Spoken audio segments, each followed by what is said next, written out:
Good day to one and all present here. I request everyone to rise for the prayer.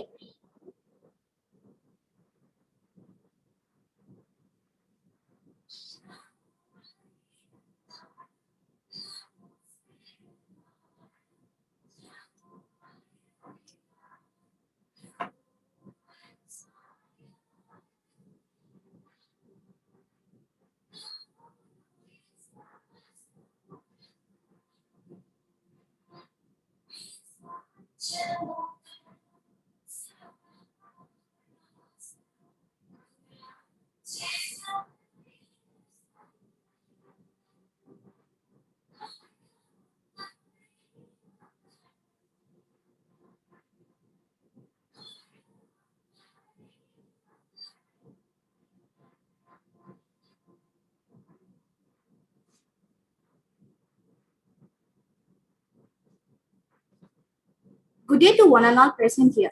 I am very glad to invite you all for the national level webinar on a systematic approach to method and technique of research in digital era, conducted by our Internal Quality Assurance Cell and Department of Library. Once again, I welcome you all for the webinar.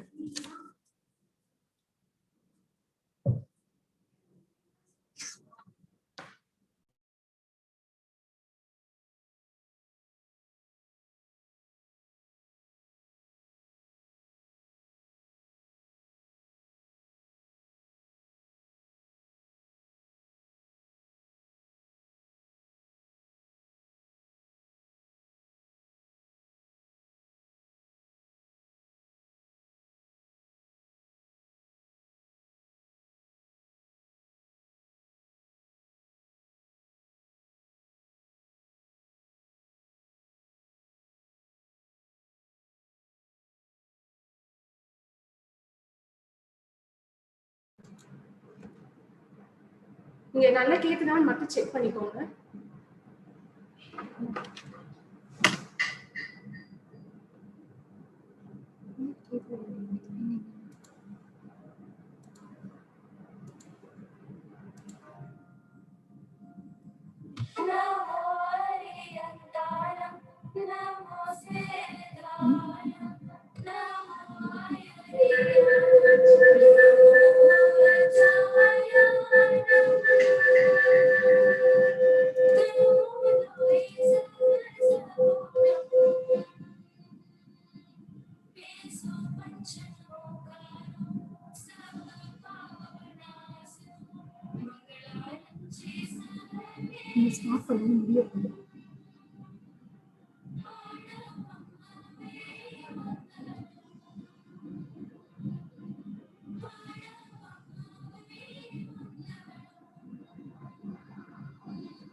Good day to one and all present here. I am very glad to invite you all for the national level webinar on a systematic approach to the method and techniques of research in digital era, conducted by our Internal Quality Assurance Cell and Department of Library. Once again, I am welcoming you all for the webinar.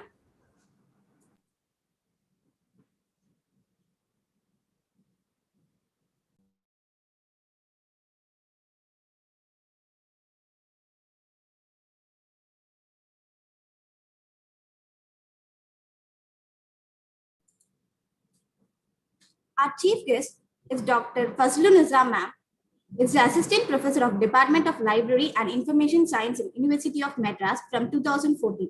She had completed her higher education in Good Shepherd Matriculation High Secondary School in 2000 and also involved in sports and extracurricular activities. She has done her UG on BSc Physics in SIET College and also represented and won award in intercollegiate competitions and also elected as a General Secretary of the Student Union in 2003. Carried on by her PG degree in MSc Library and Information Science at University of Madras till 2005 and also won Sushila Kumar Gold Medal for the Best Outgoing Student and her master degree in PhD in Department of Library and Information Science in University of Madras in 2014. with UGC and NET with Junior Research Fellowship. She has also been a part of teaching in the Department of Library and Information Science in University of Madras for PG regular MSc students and CLIS, BLIS and MLIS distant education of University of Madras till 2014. And also soft skill and scientific writing for PG regular in University of Madras from July 2015 to December 2018. Her research project on Web 2.0 enable collaborative learning technique in higher education funded by Research Started Granted, University of Madras in 2015, and a comparative study of research performance of LIS school funded by South Asia LIS Research Funded, Emerald UK in 2015, and empowering the rural community in Tamil Nadu through Community Information Service funded by ICSSR India in 2018. She has also been as an invited speaker, research person at many national and international level of scientific writing skills, research publications, information sources, research funding, and writing research proposals. She also won joint author of winning proposal of Emerald South Asia LIS Research Funded Award in 2015. Happy to welcome you, ma'am. I request Dr. Fazluna ma'am to take over the webinar.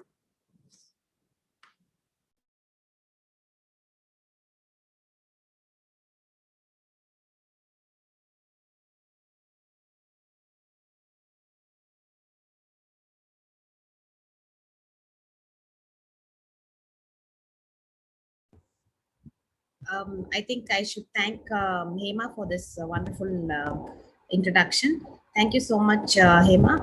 And I would also like to thank the authorities. Am I audible? If somebody can just confirm if I'm audible. Yes, ma'am.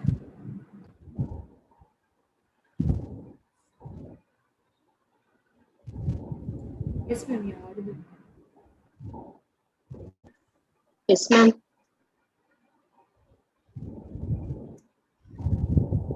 Can you hear me? I hope. Okay.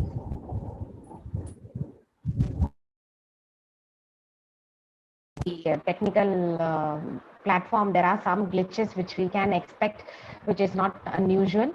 But I would like to thank in general the faculty as well as the organizing committee of the Shasun Jain College for inviting me here for this national level seminar on research methods. I think it's a very, very important thing right now to talk about strategies or systemizing research itself. Research itself is a systematic activity. It is an activity which is to be carried out in a standardized manner. But how do we go about it? How do we start out with it? So that is what we'll be talking about today. Before we proceed into our session, I would like to show a small screen, and I would ask you to just type. I just want to know what is the level of our audience. Okay, so I just want to know how many of you are in the beginning stage and how many of you are actually proceeding in your research and where you are. So yeah, can I just request you to do this? I'll just share my screen.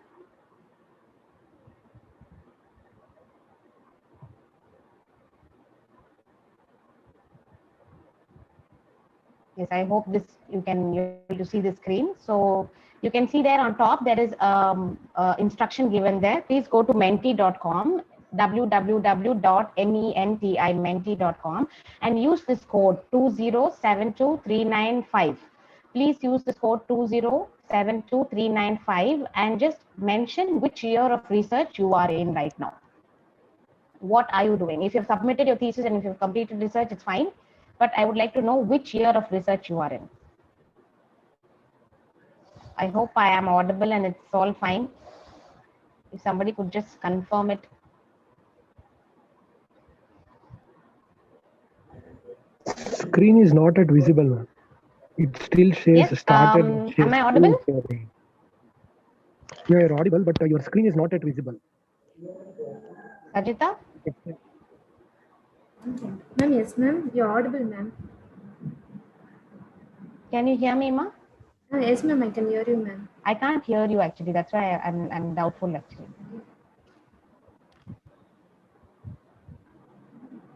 Ma'am, can you hear me, ma'am? I can't hear anything which you're saying. So just let me know if you can hear me.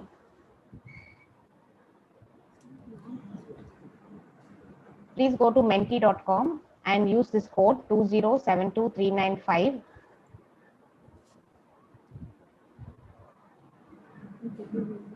Thank you. Thank you, Ms. Sangeeta Alban. Thank you so much.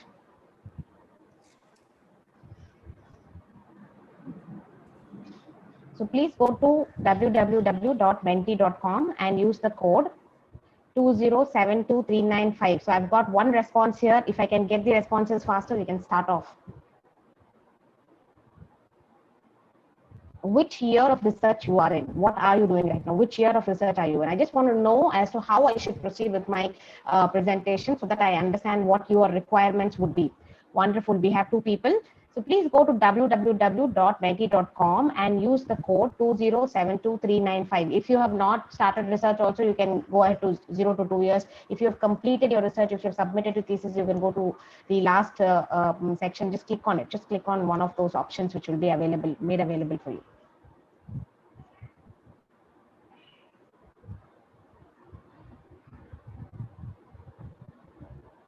Yeah, great. We're getting some responses now.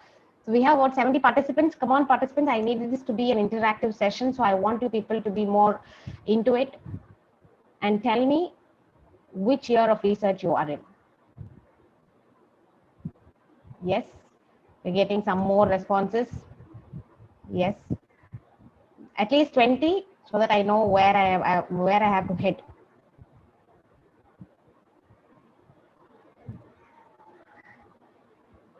Okay. Great. Oh, yes, 1 year. Okay. At least 20. I'm looking for another 9 more. Come on, fast, speed up, people. Just go there to menti.com, use the code and just put it over there. Or even on the chat box. I'm also getting some responses on the chat box. So if chat box is easier for you, so please go ahead and do it on the chat box too.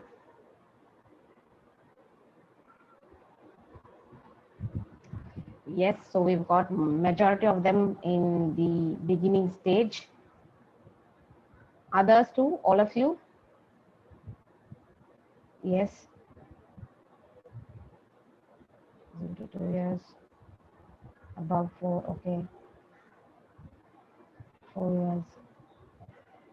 See, you're helping yourself in this, okay? So you have to help me out in helping me to help you. So please, come on, let's go fast. Come on. 6 more. I'll just wait for 20. Out of 70, if 20 is coming, it's fine, I think. 20. We'll go for 20. 6 more. Some more people, come on. I know it's morning time and it's Saturday.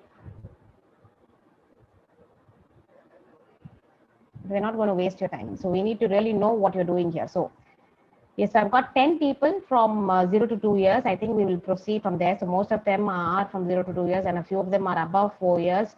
So pretty much all of you are research scholars. So either you really have just started out research or you already know what you're doing in research. So we'll try to maintain some kind of a balance here over here, all right? Let's just continue.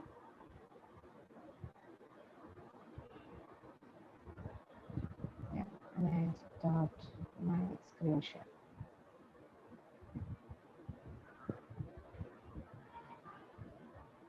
Okay, I hope my screen is visible. I hope the screen is visible. So like we said, we're going to be talking about a systematic approach to research as to how you should go about starting off your research, how we should go about starting out your research. Okay. So what am I going to be covering in this particular session? How am I going to be talking to you in this particular session? So we're going to be talking about what a research proposal is. How are you going to prepare a research proposal? What is the difference between literature survey and literature review?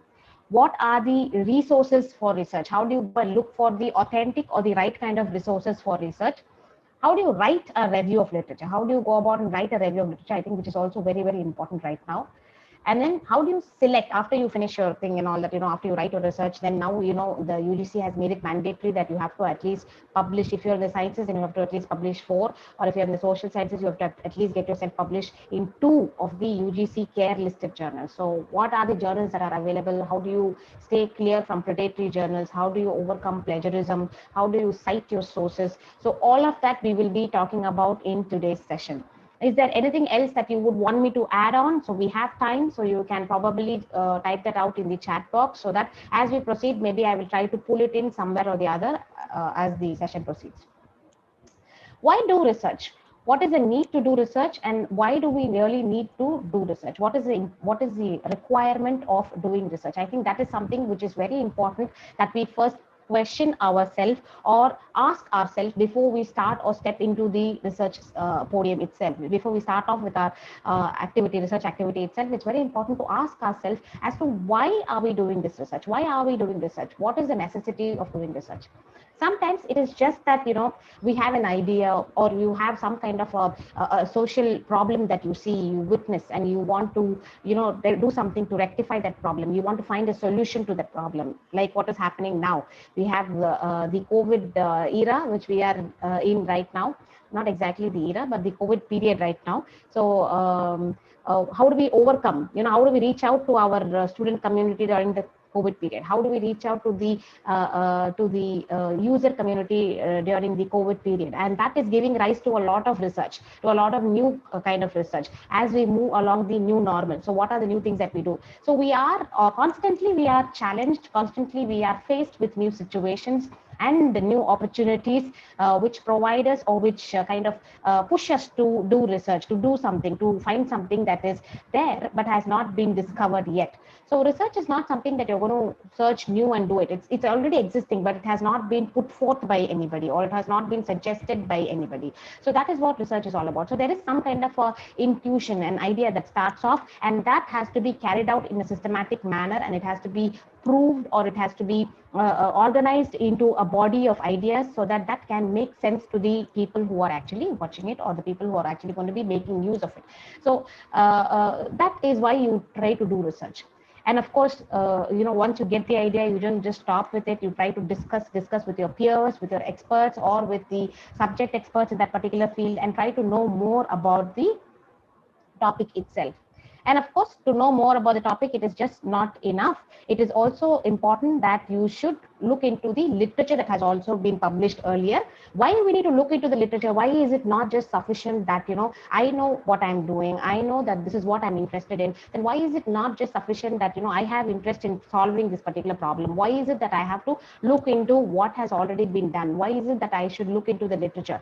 So that is a question that many people do ask. And why is literature review so important? So we will look into why literature review is important to research, and how it alters, or how it supports, or how it actually strengthens the research that you are actually carrying out.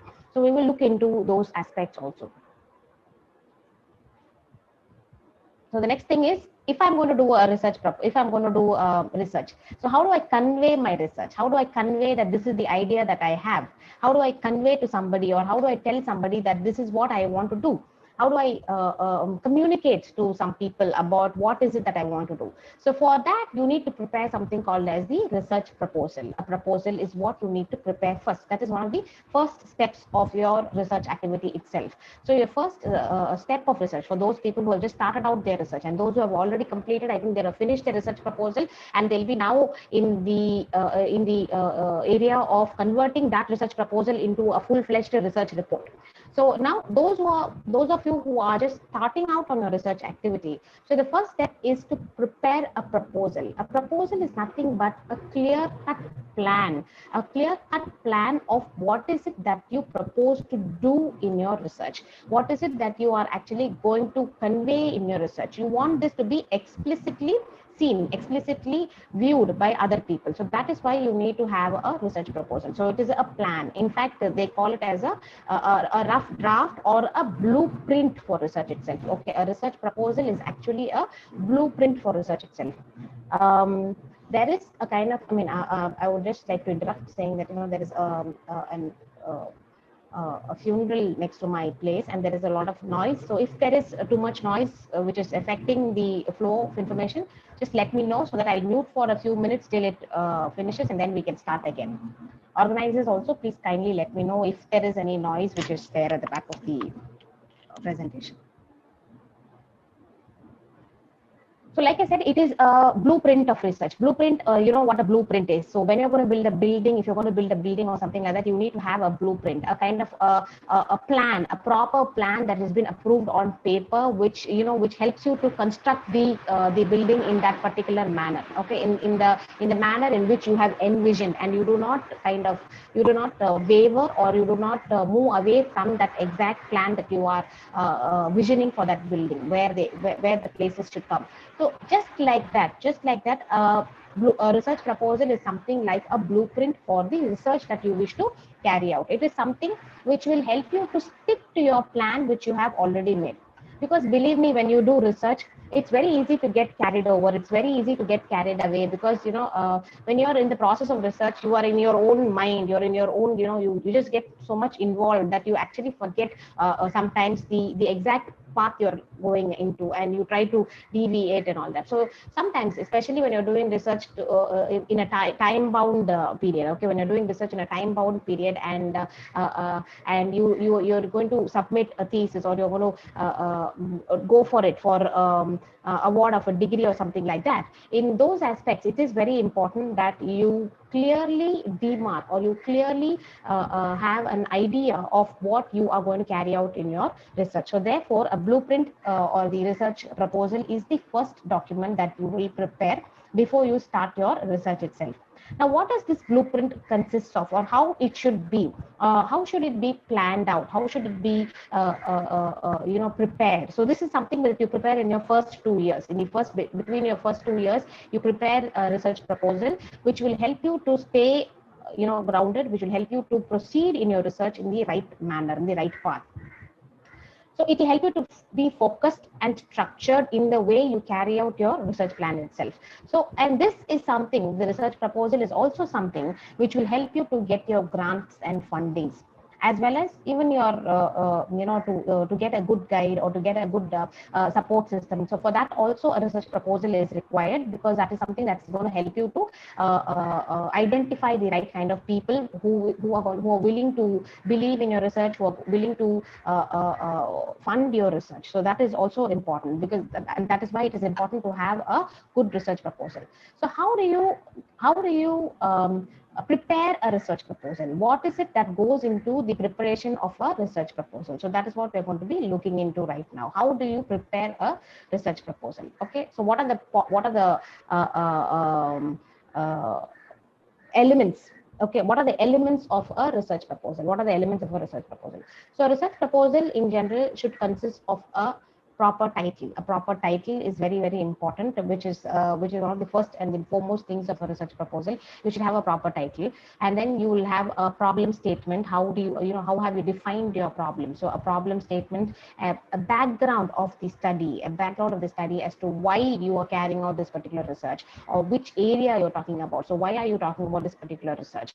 And then you talk about the objectives of your research. The objectives, what is it that you're planning to do in this particular research? The aim of the research, and then the scope and coverage of the research, as in the boundaries of the research, within which are you trying to cover this particular research? What are the limitations? What is it that your work doesn't cover? What is it that you're letting go of when you're doing this particular research? So that is also important, the limitations of the research. And of course, there is something called as hypothesis, which is nothing but, you're trying to give an assumption based on the review of literature that you have done, based on what you think that the variables in your research will behave. Again, a hypothesis is something that helps you to stay focused on your research problem and not deviate here and there. So something like, you have a hypothesis. Hypotheses are not there just because you have statistics to prove or disprove them, or to accept or reject them. Okay, but they are also there to help you to stay on the right path. That is why you need to state the hypothesis. And then followed by the methodology of what are the data collection methods that you have employed to collect the data, and what are the techniques of analysis that you are going to apply to analyze or to obtain the inferences or findings from the data that you have collected. So that is the methodology part. What are you going to do? How are you going to do it? So you're actually giving a plan as to how we are going to do it. And then you will have something called as the policy implication, which indicates how do you propose, or how do you think that this particular research is going to actually help the society, or help any agency which is funding you. So how do you write or how do you align your research to that particular concept? So that is your policy implications. And then finally, you will be talking about the time period and the budget that is going to be required. So this is for a research proposal. Okay, so this is actually for a research proposal. Just let's go look into it. I will not be talking very in detail about the research proposal. In fact, I will only be talking more about how we are going to be working towards bringing out a research proposal. Okay, so that is what I will be talking about. I'm not going to be talking, going in detail into every part of it, because the kind of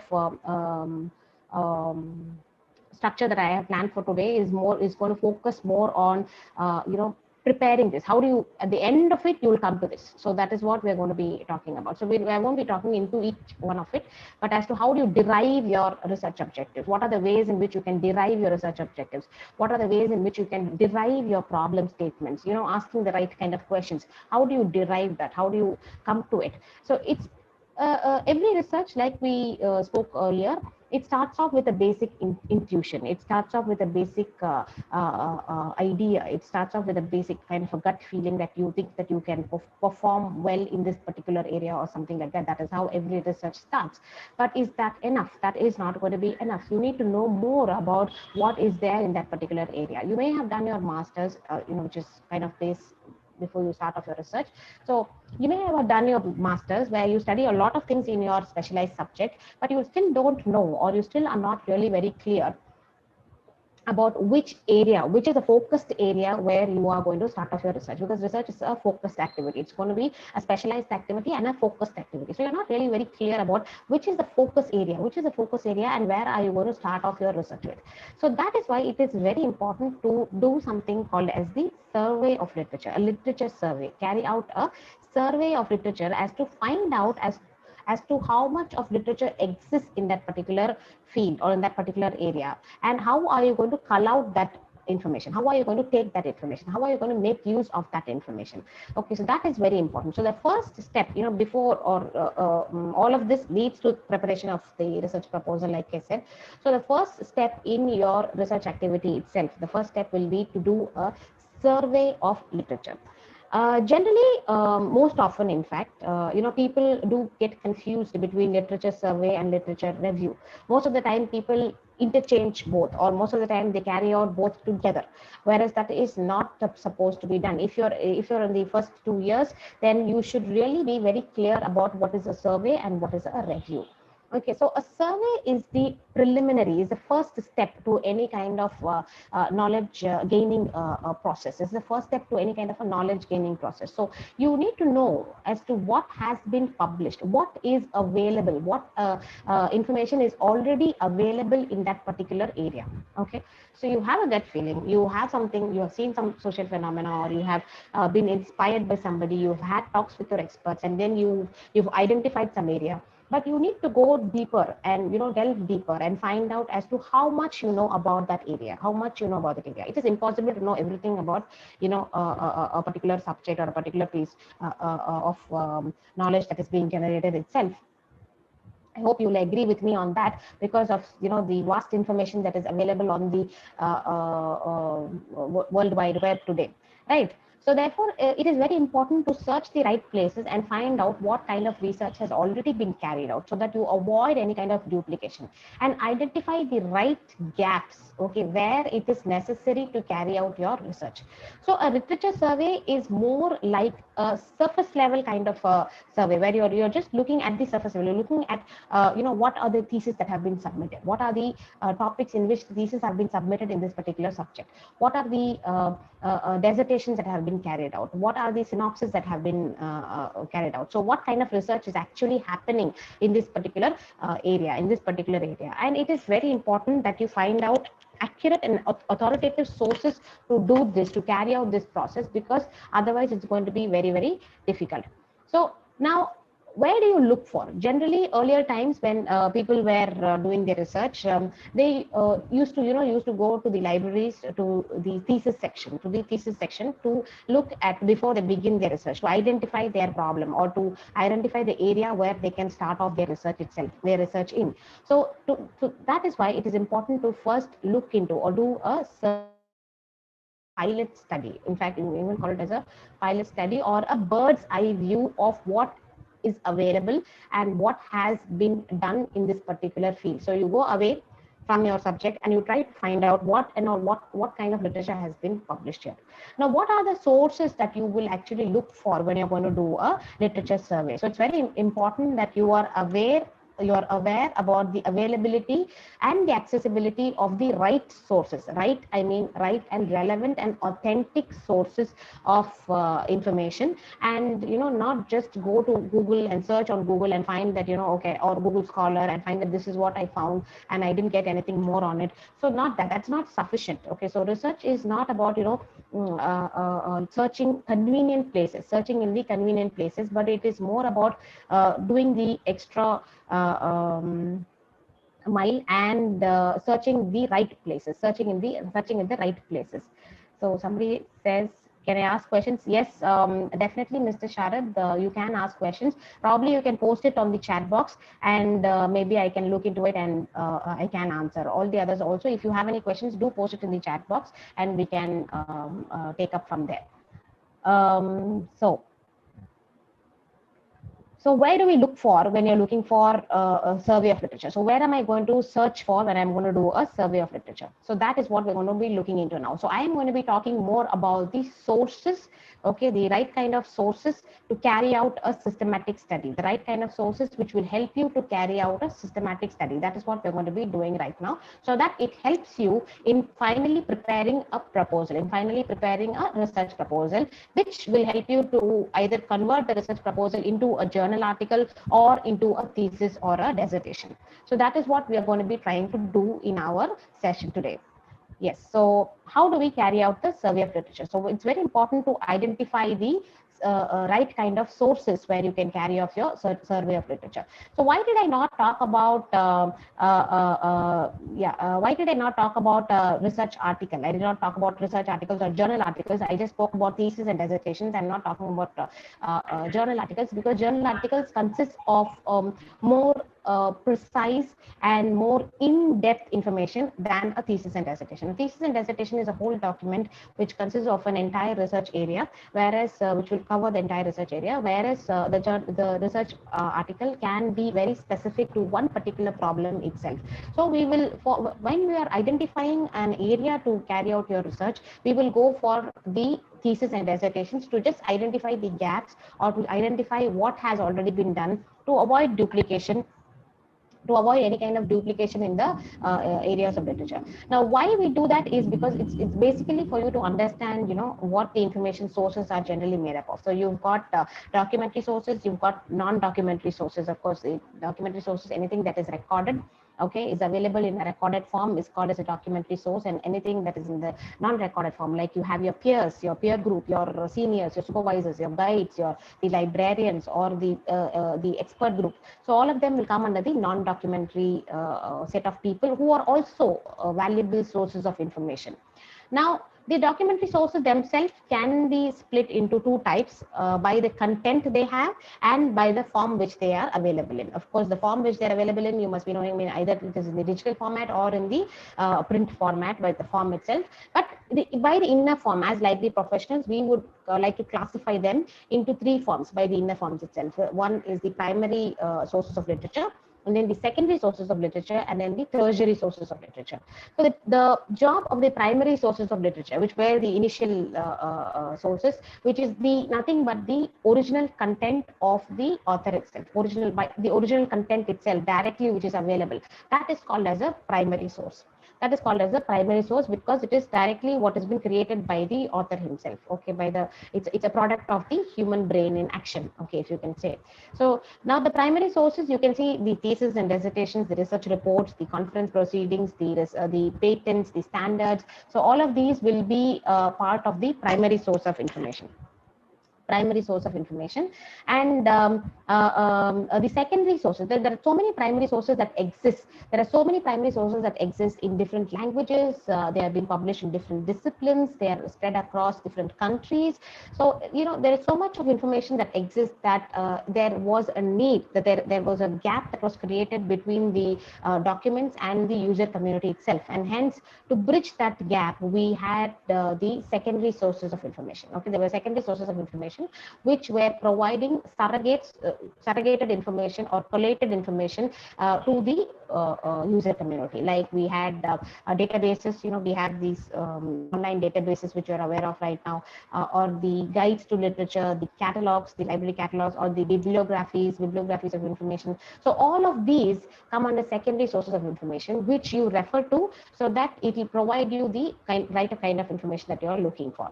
And then you have the tertiary sources. Tertiary sources are nothing but distilled pieces of information. Okay, when the information which is in the most purest form and the primary form, it cannot be made use of by every user. It cannot be made use of by every user. So that information is being repackaged in different manners. It is being repackaged and redistributed so that it can be used by different people across different age groups or across different disciplines. So according to their needs, it is being repackaged. It is being filtered and repackaged. So that is called as the tertiary piece of information. So depending upon our needs, depending upon the needs of the users, you can make use of either primary, secondary, or tertiary pieces of information. Now, generally, you look for a tertiary source of information. Why I'm saying this is, you look for a tertiary source of information when you want to know more about a particular subject. See, I don't know much about a particular topic. There is a topic that comes across and I do not know much about the topic. I would like to know more about that particular topic. Then I look, I go either to the dictionary when I don't know a word, or I go to an encyclopedia when there is a new topic which is there. I look into the encyclopedia, or more recently, if you say, people go to the Wikipedia. Okay, whenever you give them some new word. Okay, so you want to look at something that has some collated information, that has some information which is understandable to you, not from the original source itself, but from a distilled source of information, so that it is understandable to you, so that we can understand it better. Right. So that is this tertiary sources of information. This is when we use these kind of information, like the books or the textbooks or directories or dictionaries or encyclopedias. So we make use of these sources when we want to know more about a particular subject, when we want to know more, or you want to know the basics about that particular subject. So that is when we make use of the tertiary sources. Secondary sources is, it is a guide to the primary sources. So the secondary sources exist as a guide to the primary sources.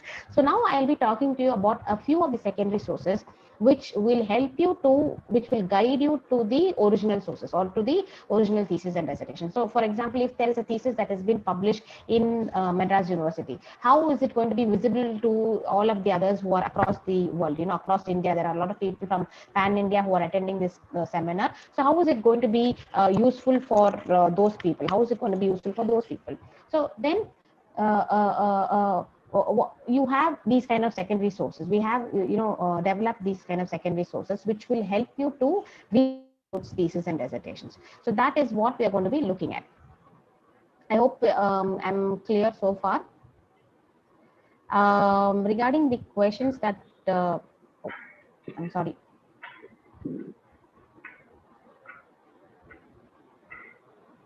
Regarding the questions that were asked, I think we will be dealing about this plagiarism in the later part of the session. So if you can just wait, we will come back to it. About research paper and research article, yes, we will come back to that also. So if you can just wait for some time, as we proceed, we will come back to that. Right. So these are some of the electronic thesis databases which are available, which I'm going to be talking to you about. And why I told you that these are important is because these help you to do a great survey of literature. These help you to understand the subject better. This help you to understand what is actually going on in your particular area, current or retrospectively. What is going on? What kind of research is being carried out? How many people are talking about a particular topic? And where can you start off your research on? Is it your idea? Has it already been duplicated? Or if it has been, how so can you change it to suit the needs of your local community? So all those kind of ideas you can, or you will be able to identify looking at these theses and dissertations. Now, you all know that the National Repository of the Indian Theses and Dissertations, I mean, those that have been submitted to the Indian universities, it is being maintained by InflibNet under the Shodh Ganga database, under the institutional repository, which is called as the Shodh Ganga, which is being maintained by InflibNet. And InflibNet also maintains something else called as Shodh Gangotri, which is the National Repository of Synopsis and Research Proposals. But I am going to be talking to you about the Networked Digital Library of Theses and Dissertations, which is a global, which offers a global search of the theses and dissertations that have been submitted across universities to world famous universities at the global platform, and which are also available on the free platform. Okay, so ProQuest is the national repository for the United Nations, for the United Kingdom, USA, for the United States of America. Okay, so the ProQuest, they bring out two of their sources by ProQuest itself. One is an open source, which is the Open PQDT. The other one is a paywalled resource or a commercial resource, which is given by ProQuest itself. So probably we'll just look into the Networked Digital Library of Theses and Dissertations, so that you get an idea as to how this particular website works. So can you see my screen? Can you see the screen? Can you see the, no, you can't see it. Okay. Yes, okay. So you can see the website, the NDLTD website. I hope you can see the NDLTD website. Yes, okay, fine. Yeah, thank you. Yes, so this is the Network Digital Library of Theses and Dissertations. So you can see here, you can click on the global ETD search. You can click here on the global electronic thesis and dissertation search. It will open up a search engine which will be actually a search engine for the global electronic and thesis dissertation search. But before that, I would like to show you the electronic thesis and dissertations which are available throughout the world. So why this is is an excellent resource is because it kind of brings in all of the dissertation databases, the thesis databases of each of the countries. Like you have Trove for Australia, you have Dart for Europe. You can see here Armenia, you have open access repository of the Armenian, you have Australia, you have Trove, you have for Bangladesh, you have for Brazil, you have for Europe, Dart for Europe. So all of this is made available. You've got also Google Scholar, which is there, okay, which is on the open access, whatever is it harvests thesis and dissertations from all of the open access repositories. So only open access will be available. Microsoft Academic Search is again, it is proprietary, but then you only have the open access ones are made available over here.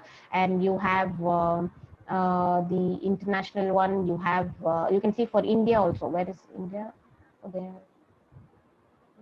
Yeah, you can see here India Shodh Ganga. I hope you can see Shodh Ganga for India. Shodh Ganga for India, international, and then you, like I told you earlier, you can see PQDT. You can see PQDT North America. You have ProQuest dissertations and thesis. This is a paywall resource, and then there is another one which is the PQDT Open. So this is on the open access. So you have both of them on the open platform as well as on the commercial platform. You can carry out a global electronic thesis and dissertation search, putting out your keywords depending upon your keywords. Maybe I can request you to give some keywords so that we can do a search here, or if Sajita or somebody, any of the organizers can give the keywords also, it will be great. So just to show how this particular search engine works and how you can look into it. All of you must be doing, what do you say? Online shopping. So I know it's going to be a very, cakewalk for all of you to do a search and, get what you are really looking at. So, can anybody give me a topic? Somebody's not able to see the screen. Can you see the screen? And the one that you mentioned. Arun Prasad is there. Arun Prasad, can you see the screen? I'm able to see the screen, ma'am. From this ProQuest and all I am able to see, but you mentioned many other names that I was not able to see. I thought that the screen is stuck. Okay, let me just check here. Everything is seen, ma'am. Visible. No issues. Are you able to see the screen now? Now I can. Yes, ma'am. LTD screen. At that I time, think it was that Yes, might be a can you network just, problem. yeah, thank you so much. Can you just give me a topic, some topic in your area, in your research area, so it will be helpful for me? please type Amitav Ghosh. Anything on the research, any research area. I'm just looking at the chat box. So if you can just give me influence of peer pressure and academic performance. Okay, so STEM education. Okay, so always make sure that it is a very you use keywords. We'll be talking about that a little later too. Okay, I'm just going with STEM education. Additive. Okay, so I'm going with STEM education. Thank you. We will look into it. All of this in the later ones. Okay, later ones we will look into it. So you can see here for STEM education, there are a huge number of results, about 4 lakh or something like that, in a very few, I don't know, very, very few seconds. And what I would like to do is, there are other language, documents here. So you can just first refine by the English language so that it is easier. So I'm just going to refine it by English language first. Like I told you, all of you do your online shopping and it's just very, very similar to that. So you can see what are the different places, the sources. Like I told you earlier, they have a very wide and huge, sources which are available in the LTD platform, sitting at your desktop, sitting here in Chennai or in some other place, and wherever where you are, you can click on the source and you can actually browse through the thesis that have been submitted to MIT or to any of the world-class universities across the world. So that is a privilege, that is a power. Or doesn't mean that you can cut, copy and paste, because remember that once it is available on the online platform, it means that it has been indexed by most of the plagiarism softwares. So idea as to where can I start my work on. So you can see here University of Texas, MIT, you can see ProQuest.com, you can see South African ET platform. So you have so many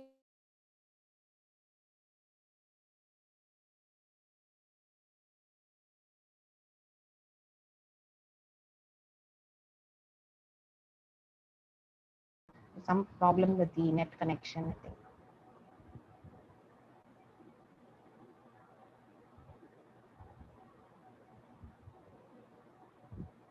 Can you hear me? I think there was some small problem with the net connection. Can you hear me now? Yeah.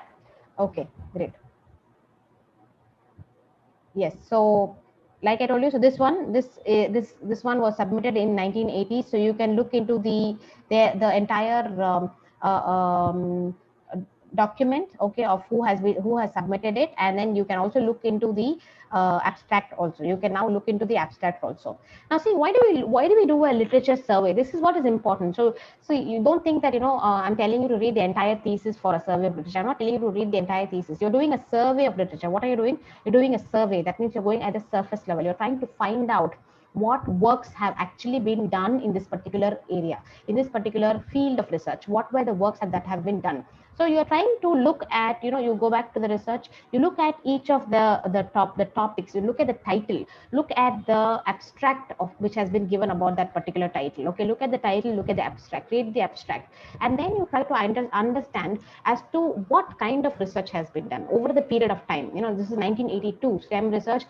Here, I think it is still going on, and then this particular paper has been published very earlier itself, in 1982 itself, but it was published in a journal called STEM, I think. Anyway, so you have to look into, you don't have to go and read into the entire thesis unless it really is going to be a base paper for your work or something like that. But then what is it that you're looking for when you're looking for in the thesis? You are looking at their area of research. You are trying to look at their area of research. You're trying to find out if you can probably align something along their area of research, or what is your area of research? Is it similar, or is it different? How have they carried out their research? How do you you plan to carry out your research? What are what are their findings? How are you going to go ahead in your research? How are you going to progress in your research? Is it good to carry out research in this particular area, or is there sufficient work that has already been done in that particular area? Or maybe you should choose some other gap, identify some other gap in the literature. So that is what you're actually trying to do when you're doing a survey of literature. You're not going to read the entire thesis. That is not required. What are you trying to do here? You're trying to do a survey, a kind of a overview. You're doing an overview of what has been presented, of what has been submitted, and how are you going to steer away from the same thing, and how are you not going to be repetitive, and how are you going to bring out something new? Okay, how are you going to contribute something new to the research area? So that is what you are trying to do when you are carrying out your survey, when you're doing a literature survey. So that is one of the first and most important steps that you should do when you before you start off your research, because you can't just say that this is my area, research area, and I'm going to just start today itself, start writing, start going ahead with your research proposal and all that, and then one fine day you find out that this particular research has already been completed by somebody, and this has been an outdated research that you're doing, or it is not related to the field that you're doing in. So therefore it is very important that you get a basic idea, a basic idea as to where you are going to be proceeding in. And that is why it is very essential that you do a survey before you start off. So this is an excellent tool to start off your survey. The networked digital library of thesis and dissertation is an excellent tool to start off your literature survey, so that sitting at your place, sitting at your desktop, sitting at your workplace, you can browse through millions of theses that have been submitted across the world, in your research area, and then try to figure out which is the right gap, and where is it that you would like to start off your research, where is it that you would like to contribute yourself to. Once you have done, or once you have done this survey, you will be able to get a basic idea. You will be able to ask the right kind of questions, you will be able to frame the right kind of questions, you will be able to get a problem area, you will be able to identify your research problem, you will be able to identify your research problem. But to hone that research problem, to hone it, to sharpen the research problem, what you need to do is you need to do a review of literature. You need to now go in deeper and do a review of literature to sharpen your research problem. So after you find out your broad area, the next step is you need to know more about that broad area. Now you have identified the area where you want to work in. Now you need to go down specific, and you need to exactly identify what is it that I'm actually going to do, or what are the different branches that I'm going to talk about, and then put holistically together. Okay, so how am I going to do that? And for that, you need to go into or look into the journal articles. You need to go and look into the other primary source, which is the journal articles, and the journal articles or the research papers that have been submitted and have been indexed in the indexing periodicals. So earlier, there was something called as an indexing and abstracting periodicals, where they used to provide, it was very difficult, probably when in the 1600s, when the Royal Society of Science, the Royal Society of Science started the Transactions of the Royal Society, which is one of the first journals to be started, one of the first journals, and which continues also. So when they started at that particular time, they did not realize that people will be so enthused, and people will be so happy about sharing their information and knowledge, that today the number of journals has exponentially increased. So you really don't know how many journals are there, and how many of the journals carry interdisciplinary or multidisciplinary information in each of them. So it becomes very difficult to identify the right journal itself. And that is why they brought out the secondary sources, which were the indexing or abstracting sources, where you had all of the journal articles. Each journal publishes about 10 articles based on the kind of, you should just do the math. So, a journal has a frequency of about, 12 issues per year. That means per monthly journal. So it has 12 issues per year, and every issue publishes about, there are about 10 articles in there. So there are about 120 articles in that one journal itself. So just imagine how much of information will be produced in the journal articles itself. So it becomes very difficult to keep track of the articles, and therefore there were the indexing and abstracting sources which were brought out. And now it is all digitized. So you've got something called as the citation databases. We've got something called as citation databases, which came out in the early 1980s or something like that, we had the citation databases. So let's just look into what are those kind of databases which are available and which will help us to go ahead with our proceed with our research. So some of the world famous databases which are also listed in the care list of journals. So you must have heard about the UGC care list, I'm sure. So the journals that are listed in the Web of Science database. Okay, the Web of Science database was initially brought out by the Institute of Scientific Information, ISI, Philadelphia, and then it was taken over by Thomson Reuters, and now recently it has actually been taken over by Clarivate Analytics. So Clarivate Analytics brings out this particular database, the Web of Science database, which is not only a citation and indexing database, but it's more to that, because they are the people who give you something called as the journal impact factor. So we will talk about that too. And then you have the Scopus database, which is again another leading database, which is brought out by another leading publisher, the Elsevier. Elsevier brings out the Scopus database. And you have Emerald. Emerald brings out another database called as the Emerald Insight database, mostly for the management and the business, economics, library science, for all of those kind of people. So you have the Emerald Insight database, and then you've got the EBSCO, which is an aggregator. EBSCO database, which is there, which is an aggregator, in fact, brings everything together. And then you have Social Science Index, you have Sociological Abstracts, you have Social Science Research Network. So there are a lot of databases which are available. Apart from yes, we will share the PowerPoint definitely. Okay, so apart from other than these, there are other databases also which we will be talking about. So I will just show you the Web of Science and the Scopus database right now.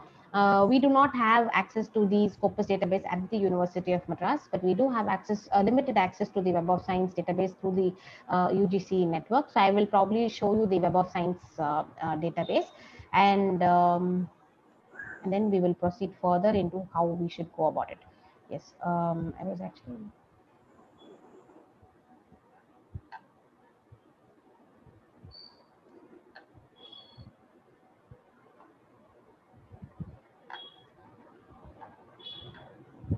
So, yeah, can you see my screen?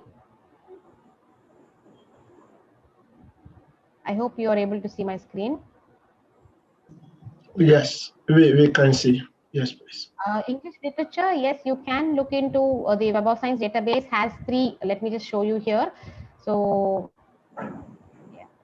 What I would like to suggest is, see, there are a lot of databases which are there, which are available. There are some of them which are very good, some of them which we are not very clear about. We're not very sure about which database to follow and all that. What I would like to suggest is that, since you are at the beginning of your research, since you are at the beginning part of your research career, I would like to suggest that you should look into the journals that are listed in the Web of Science or in the Scopus journals or in the UGC care list. Okay, the UGC care list also, I'll just show it to you.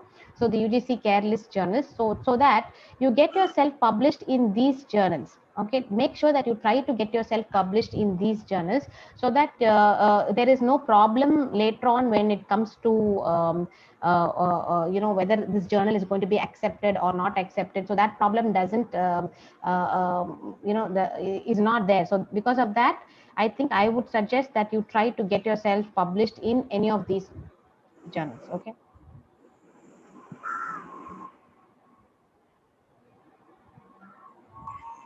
Okay, I don't know, it says mountains or hills. Okay, this is there. Okay, I'll just go in here. I'll just show you each of it. Will that be clear? Because I know people have a lot of doubts as to where to get published, and it is very difficult to identify it. But right now, since the University Grants Commission, they don't accept anything else. Even if the journal is a good journal, sometimes it is not published here. It is there in the Emerald. It is there in the Emerald database and or something like that. Unless the subject experts agree to it, then they don't accept it. But what is important is I would suggest that since you are in the beginning stage of your research, since you're just getting started off, so it's very easy for you to now itself start honing yourself. It's that's why I said this is a kind of an ideal session that is there right now for you, so that you hone yourself accordingly and you identify your journal right now itself, so that you can get yourself published in those journals. I'll tell you how all of this will, it's all together. It's a process that goes hand in hand, and it's not separate. You don't work separately in each of this. Whenever I want to write a research, I will write a research. Whenever I want to do a thesis, I'll do a thesis. It doesn't work like that. So you have to club everything together. It's like a chain of events, and you have to put it all together and do it work together. And that is why I said start off your research, do it in a systematic and a standardized manner, so that you will not falter anywhere down the line. So like I told you, so this is the Web of Science database. Of course, right now we have access, for some time. Okay, so you can probably look here. You can see here there is more settings. Click here.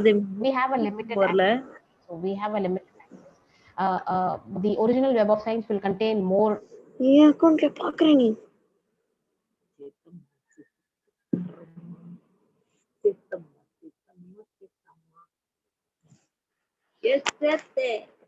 have the social sciences index, citation index, and then this arts and humanities citation index. So you can click on any of these for your English literature or for home sciences. So you will be able to get any of these in these databases also. So I had some search terms which were there in the chat box. I'll just look at those search terms. One second.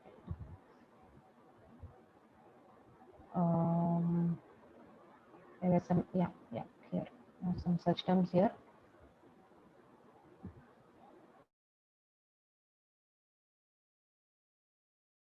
Pressure and academic performance was one more.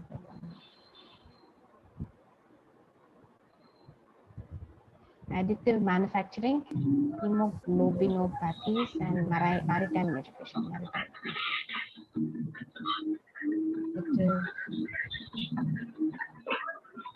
Additive manufacturing, right?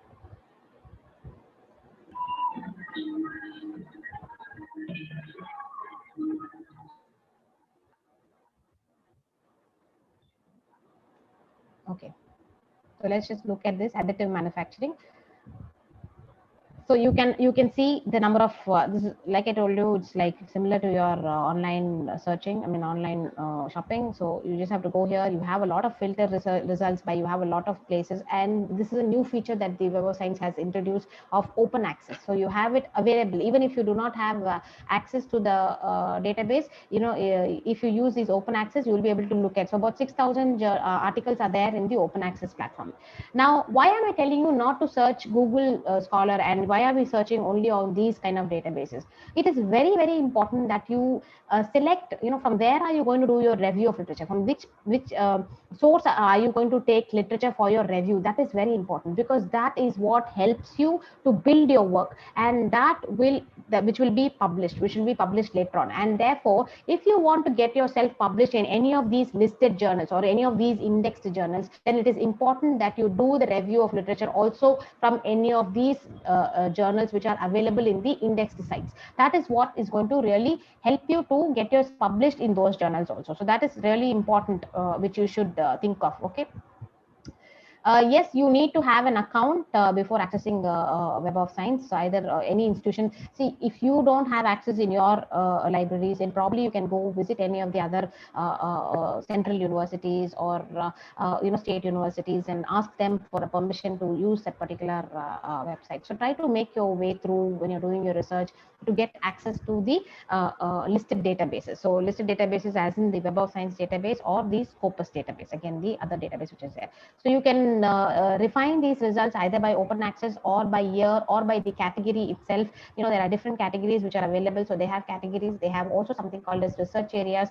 So depending on that, you can define it. You can also go by the document type. Okay. So either it's a review article, it is a journal article, or is it a speech, or it is an early access material. There's a lot of early access material, a proceedings paper also. Okay. So you can look into all of that by the funding agency who has funded this particular research. So you have all options. So you can see by authors will be a little difficult. by institution, you can do by countries, you can do by by the research areas, like I told you, by research areas also you can do. So if you click on more options, you can get the entire options here. If not by record count, you can click it alphabetically, and then you will get the entire research account, I mean the entire details here, and you can click on that and use it also. Okay, now why am I talking about this particular site? Okay, this particular site is because that it's important also. So I'm just going to go by 2020 and refine it, and I'm just going to show you the citation reports. Okay, so I'm just going to say times cited, okay, by the times number of times it has been cited. So what is this citation? What do we mean by citation? I will be talking about citations a little later also, but then since we are here, like I told you, it's all together, it's all there hand in hand, and you should know everything about this. Now, when you are going to go by the Web of Science database or by the Scopus database, you can be sure that you are not into the predatory zone. You're not looking at any of the journals which are in the predatory zone. Again, I am talking also about the predatory journals, but we'll talk more about that later on. But you are not, you can be sure that these are acknowledged, and these are authoritative journals which are here, list which is here, and this list can be accepted. This list can be accepted. These journals can be used for your research purpose. So you can make use of any of these articles for your research purpose. So that is why you click on it, and then you have this number of cited. This shows that that particular article has been accepted by the research community, and it has been cited 97 parts, that 97 times. That means that 97 of the articles that have been published. So this has been published only in Jan 20. So after Jan 2020, okay, so within a span of a year, there have been 97 people who have actually published an article where they have been inspired by this particular article, okay, where they have referred this particular article and they have been able to publish. They have finished their research and they have also published a paper on that particular area. So therefore, 97 people have also done that. So that is what your citation means. Okay, your citation means, that means how valid is your work, how is it being perceived by other people, and that is why these citation databases are very, very important. Before you carry out your research literature review, it's important that you select your sources, the right place of selecting the source. So you identify the right place of selecting the source article. From where are you going to select your source article? So search either the Web of Science database, or you have the Scopus database. Again, since we do not have access to Scopus database, I'll just show you the sources alone. Okay, the list of sources. Again, this is also a leading database in the fields of life sciences, chemical science, physical sciences, and arts and humanities. Also, they have a considerable number of documents in arts and humanities.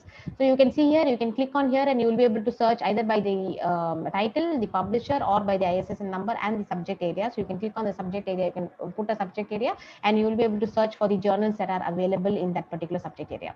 The only thing that I would suggest in this particular site in Scopus, in Web of Science, I have no doubt, it's really they meticulously they undergo a vetting process, and all of the journals that are listed in Web of Science, none of them are found to be predatory so far. But in Scopus, sometimes some of the journals do find their way, and it's important to know how it is done.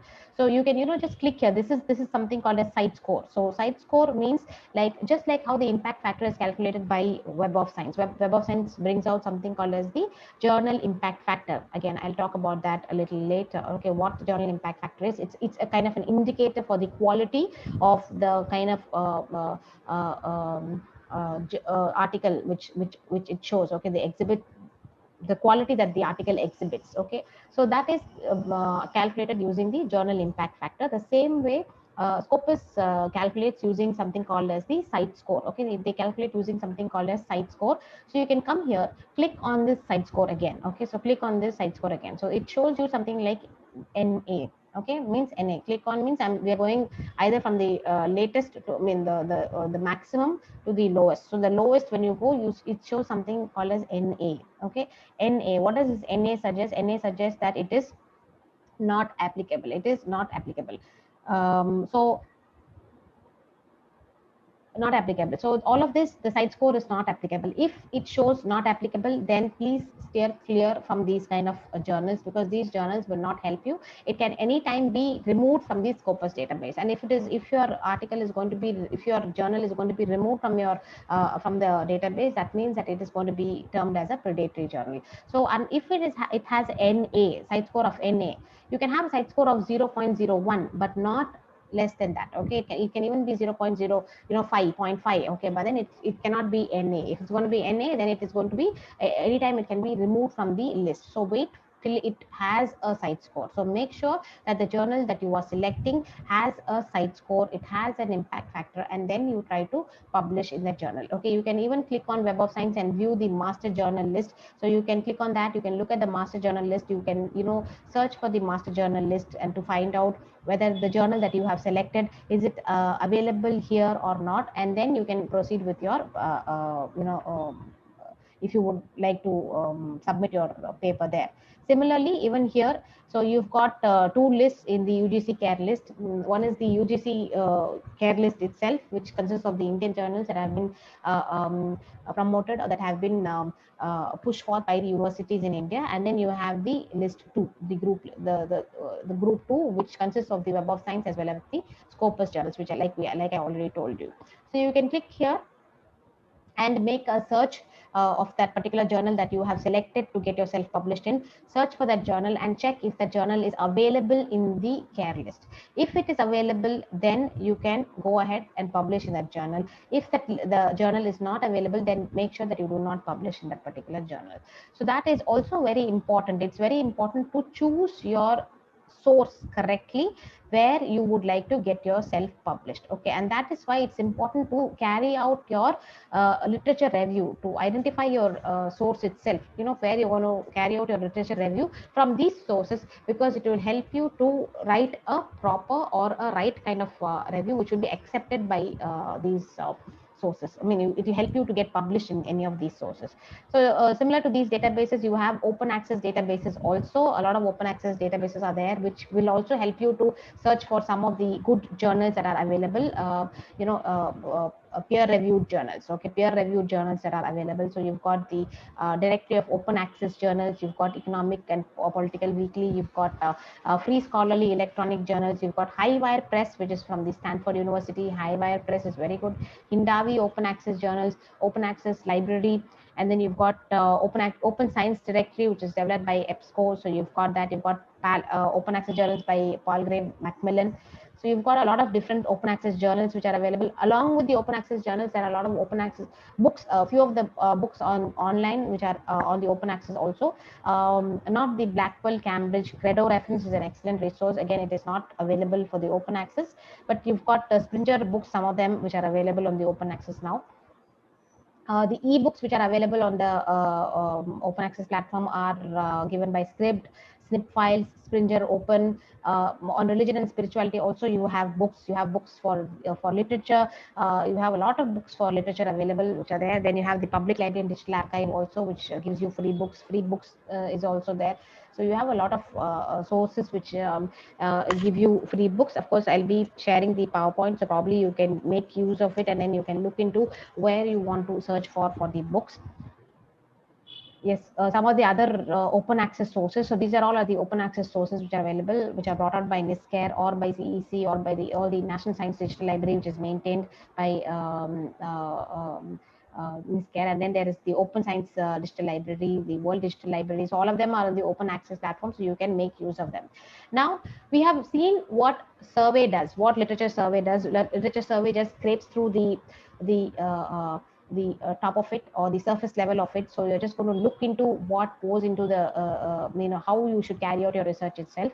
Now, how do you write a review? What is more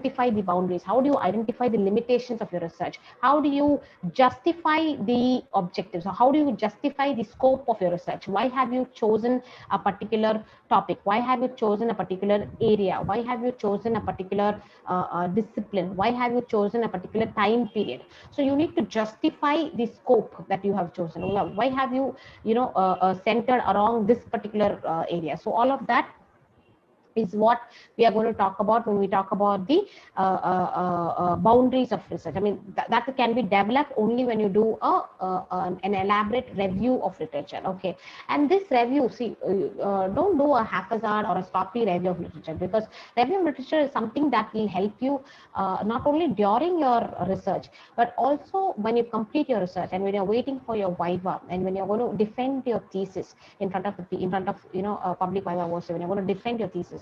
At that time also the review will be very helpful to you to defend your thesis. So therefore do a review or carry out a review with that in your mind. Make sure that you remember that this is something that is going to stay with me forever, and that is how you should do a review of literature. Many people, when they do a review of literature, they ask as to how many papers should we review, how many articles should we review, is this much enough, is that much enough? So there's no time period, or there's no number which is enough for a review of literature. It depends upon the kind of work that you're going to carry out, like for example, if it is going to be sciences, then you need to review most of the recent articles, because it's the older articles get obsolete. So you need to go for recent articles in sciences. Whereas if it's going to be social sciences, then you need to be a little historic, you need to go retrospective. So depending upon your field of research, you need to identify what kind of a review that you need to carry out. So that is how you should carry out your review. Now, what is a review of literature? This is the place where most people falter. This is the place where most people have their plagiarism content high. Okay, so if you're going to have a clear idea about how to write a review, then all of this problem will be solved. And if you're going to do it right in the beginning of your research phase, then that is something that is going to help you to frame your proposal, and that will help you to defend your thesis, that will help you to collaborate or collate with the findings and develop interpretations and develop your discussions at the end of your thesis. So for all of that, a good review is essential. So what is a review? A review is nothing but you're looking at the kind of literature that has been published. You're looking at the works that have been done by earlier authors in your in your field of interest, and you try to write a synthesized summary. You bring out a synthesized summary. You bring out a view, opinion, your opinion, a critical opinion of that particular article, a critical opinion. What does that literature tell you? What is it that you are taking back from that piece of information? So that is what you are trying to understand from the review of literature. So it gives you a kind of a synthesized summary. A synthesized summary is what it kind of gives you. It helps you to, or it kind of gives you a kind of understanding or enlightening about the topic itself. Okay, so you get to know more about the topic. You get to know more as to what more can be contributed to this particular topic. Where can you contribute more? How can you contribute more? How can you develop this area better? How can you make this specialization better? So all of this you'll be able to understand only when you do a proper pakka review of literature. Okay, so what is it? It's nothing but a synthesized summary. It demonstrates the familiarity with your topic and the scholarly content. That is what has already been published. It develops a theoretical, that's what I told you. This is what helps you to develop your scope, your objectives. This is what helps you to state your problem. This is what helps you to identify the methodologies and the techniques in which you can analyze the data. So this is what which is going to do all of it. So therefore you have to really put in your time to do a review of literature. It puts you in relationship with other researchers, helps you to build your networks, okay, by knowing who are the people who are working in the same area where you are working in, okay, and develop new theories. So all of that can be possible only when you are doing a good review of literature. It shows how your research addresses a gap that you have identified when you are continuing your review of literature. Okay, so that is what it does. Now, Yes. So how do you do it? How do you go about doing a review of literature? Like I told you, the first step is to search for relevant literature. See, again and again, we talk about this relevancy. Okay, relevant literature. Don't just do a review of whatever you're getting. I did a Google search. I got these articles. I did it on Google Scholar. So I got these articles. That is not sufficient. Identify the authentic sources. Go to those databases. Ma'am, we don't have access to those databases. They're very costly. Find a library, find a place, push through, go to through different people. Okay, so research, like I told you, is not about complacency. Research is not about convenience. It is more about going out and reaching out. Okay, so you have to make sure that you go out and reach out to all of those documents, all of those information that is made available. Identify the right kind of open access sources that are available. Make use of those open access sources. Do not just limit your search to Google Scholar or Google. Go to different search engines. Okay, different search engines. The next most important thing which you have to do is make use of a reference management software. Of course, I am talking about a reference management software at the fag end of the session, but it is important that when I'm going to talk about that, it's important. But then, it's important that you try to connect it all. That's why I'm just telling here that it's important to make notes and cite your sources. So if you're going to do it at the level of literature survey itself, when you start your literature survey and your literature review, at that point itself, if you're going to connect to your reference manager software, then your writing work will become easy peasy. It's going to become very easy, just like a piece of cake. It's going to be very, very, very, very easy to do that, because everything is there, everything is already there. So you've already got an annotated bibliography with you. If you're going to make use of a reference manager software right from the beginning of your research work. So I'm going to be talking about it right at the end, but you have to make use of it even from when you start off your search itself. When you start off your literature search itself, you should make use of the reference manager software, so that it helps you to keep track of what you're doing. And when you write, you will be able to cite those sources as you write. Now, why is it important to cite? Like I told you, citations are very important tools, because it helps to establish the conceptual linkages between the kind of works that people have done. So therefore, it is important to establish those linkages. It's very important to establish those linkages, and that is why it is important to cite your sources correctly, cite your sources at the right time. Now, identifying the themes, identifying the similar themes, identifying the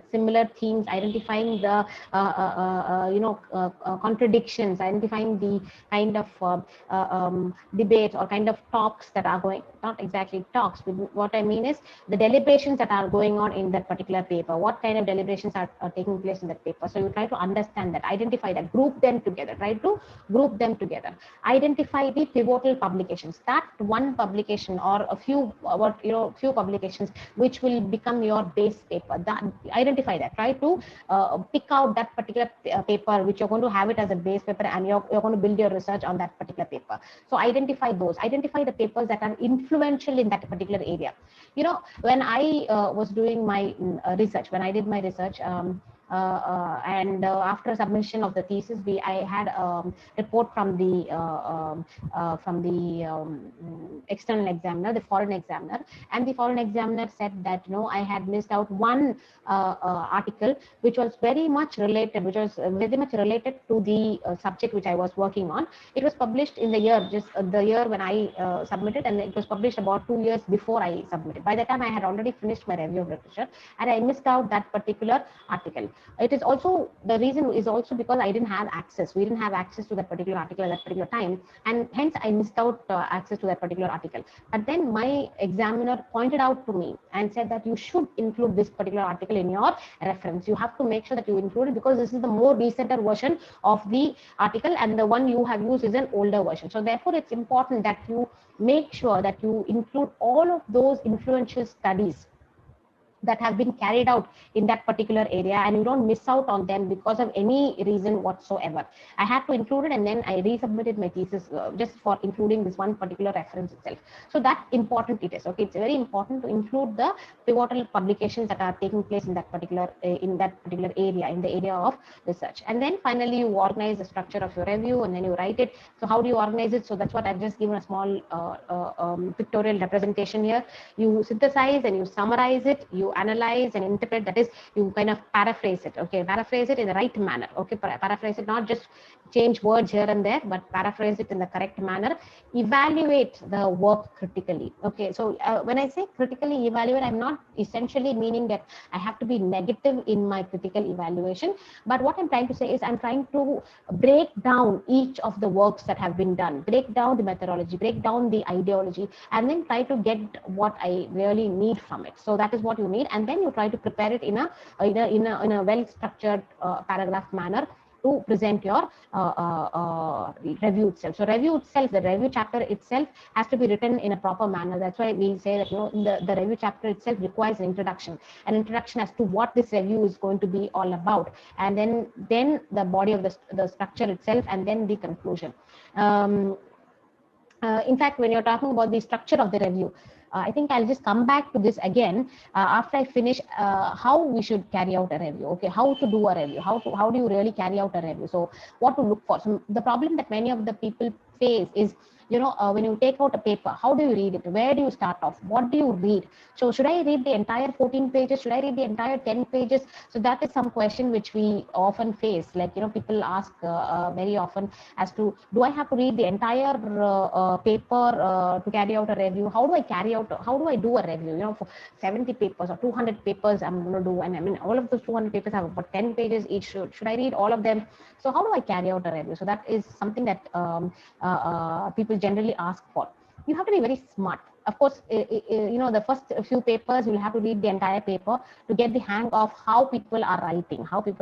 So you need to really get an idea of how people write it, okay. And then later on you will be able to exactly focus on on what you need. So first few papers, the first 5 papers or 6 papers, you know, you need to read it again and again, and you need to get an understanding of what or how the research authors are writing, how research writing takes place. Okay, so basically at that particular time you need to read the entire paper, then you will get the hang of it, and then you know what are the things that you should really read or look for. Now I'll tell you how we can go about doing this. First thing that you should ask when you're writing a review, you should ask, after reading the paper, or the secret which I can tell you probably to reading a paper is, you know, read the introduction part, look at the objectives or the aim of the paper. What is the aim of the paper? Look at the the methodologies, if there are some different methodologies which are there, and then jump straight to the discussion part. Okay, discussion part. Findings part, yeah, each one will have a different finding, but discussion part is what is more enthusiastic, is more like, you know, informative. Okay, so discussions or interpretations or conclusion part, okay, that is more interpretive. It has a lot of information, it has some new information over there. So jump to the conclusion part of it. Okay, so when you're identifying, look at the abstract, look at the title and the abstract, and then you identify the article. After you identify the article, after you've shortlisted the articles, how do you read the article? So look at the introduction. Introduction is basically to introduce a layman or a person who doesn't know about this subject to the subject itself. Okay, so that is what the introduction will deal with. It will deal with the background of the paper itself, and then you will be talking about the objectives. What is the aim of the paper? So if you want to, you know what the background of the paper is, then you can jump to the aim of the paper directly. What is the pinpointed aim of this particular paper? Generally, the research articles will have only 1 or 2 aims. Okay, they won't have everything else over there. So they will be very focused. They'll be very focused on what they want to do. So it will be a very focused thing, right? And then you go to the methodology, as to what kind of methodology, what data collection methods have they employed, and what are the techniques they are using to assess data, to assess the collected data which they have done. And then finally, the interpretation part, as to what is the interpretation, how do they interpret the data that they have collected, or the findings that they have got, how do they interpret it, how do they collate it with the review of literature that has been done. Okay, how do they connect it with the review of literature that has been done? So that is how you're supposed to carry out a review. So now just let's look at what I have put up here. So what is the problem that the author is addressing? What is the problem that the author is addressing? So look for identify the problem that the author is talking about. Okay, then you talk about what are the key concepts and how are they defining those key concepts. Okay, how are they defining those key concepts. And then you talk about the methods and models. Like I told you earlier, are they establishing a new framework? Are they coming out with a new framework, or have they followed a particular framework? How have they followed that particular framework? So look into that. And then look at the results and conclusions of the study. That's what I said. The conclusions of the study are very informative. So look into the conclusions of the study. See, there is a difference between the inference or the findings, okay, and then the interpretation or the discussion. The interpretation of the discussion is more important because it collates with the findings. It kind of understands and gives you a better idea of the problem at hand itself. Okay. And then how does the publication relate to other literature in the field? How does it relate to the other pieces of information which are there, which is already there in the field? How does it relate to it? How what are the linkages that are there? Are they similar? Or are they dissimilar? Is there any contradiction? Is there any addition of information? Is there anything that they want to remove? Is there anything they want to take back? So retract or take back. So how does it collate? So that is another important thing which you try to do. This, if you follow these methods, automatically your literature review is going to be on dot, on point. Okay, just have to follow these things that you have to do. How does the publication contribute to your understanding of the topic? How do you perceive it? How do you perceive it? What is your thinking? What is your opinion of that particular publication? What are the key insights? What are the arguments? What are the takeaways from this particular topic? Okay, and then finally, of course, what is the strength and weakness of that particular research? So that is also something that you have to do. Now, once you do all of this, you have written. Now, after you do all of this, you get a paragraph or something like that about of a review of literature. So you have about 5 to 6 lines of the review that you have critically evaluated a particular paper. You have critically evaluated, and you have written a summary. You have summarized that entire paper itself. Now, after summarizing that paper, it's important to organize. This is what we were talking about earlier, to organize your thesis. Okay, so you're going to organize your the review itself. The review chapter itself can be organized in different manners. It can be a chronological review. It can be a thematic review. Okay, so what kind of a review are you actually going to look at? How do you want your review to be organized? Do you want it to be thematic, or do you want it to be functional? Do you want it to be chronological? Most of the reviews which we do are arranged in a chronological manner. So chronologically, you try to go back as to what has been done. But my suggestion would be, if you're going to understand the underlying concepts, okay, if you're going to understand the underlying concepts or the underlying themes, then you can arrange it according to the themes, okay, according to their according to what they contribute in a particular area. Like, socially, how is this relevant?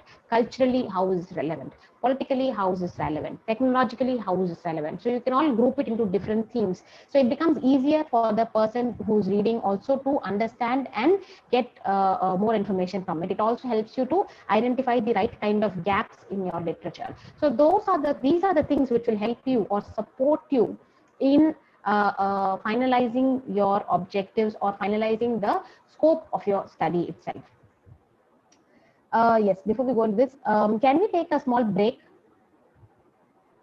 Will that be fine?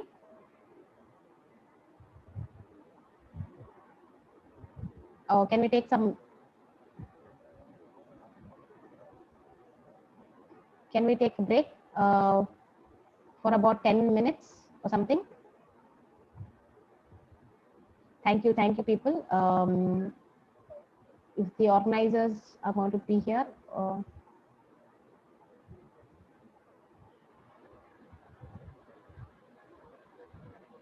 Yeah, we'll come back and we will go ahead with the other things. I just need to rest my throat for some time.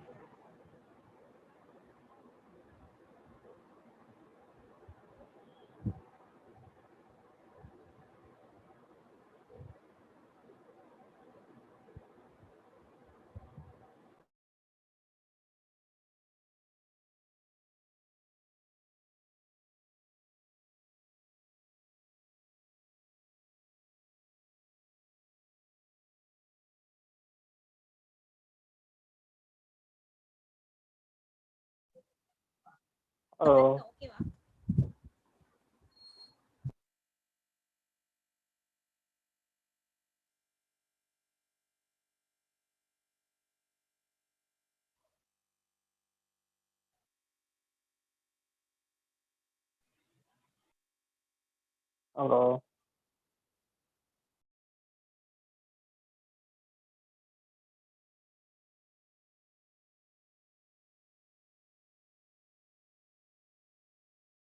are.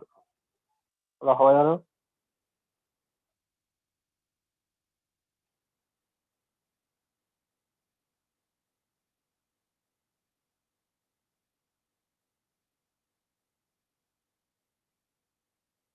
Good morning, friends.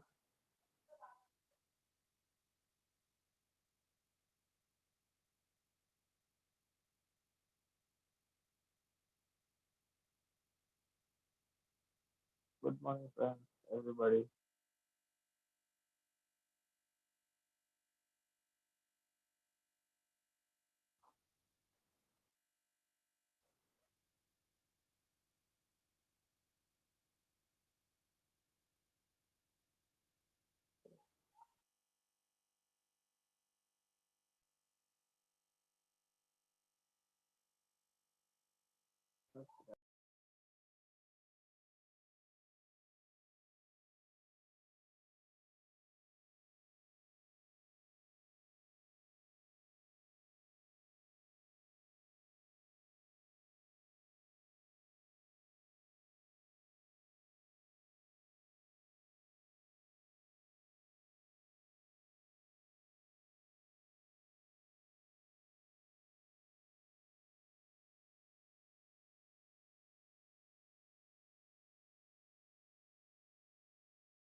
Hey, hello.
वो 500 दिनやろ。パーネアンソルから。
So can we start? Shall we start? Just a second, just a second.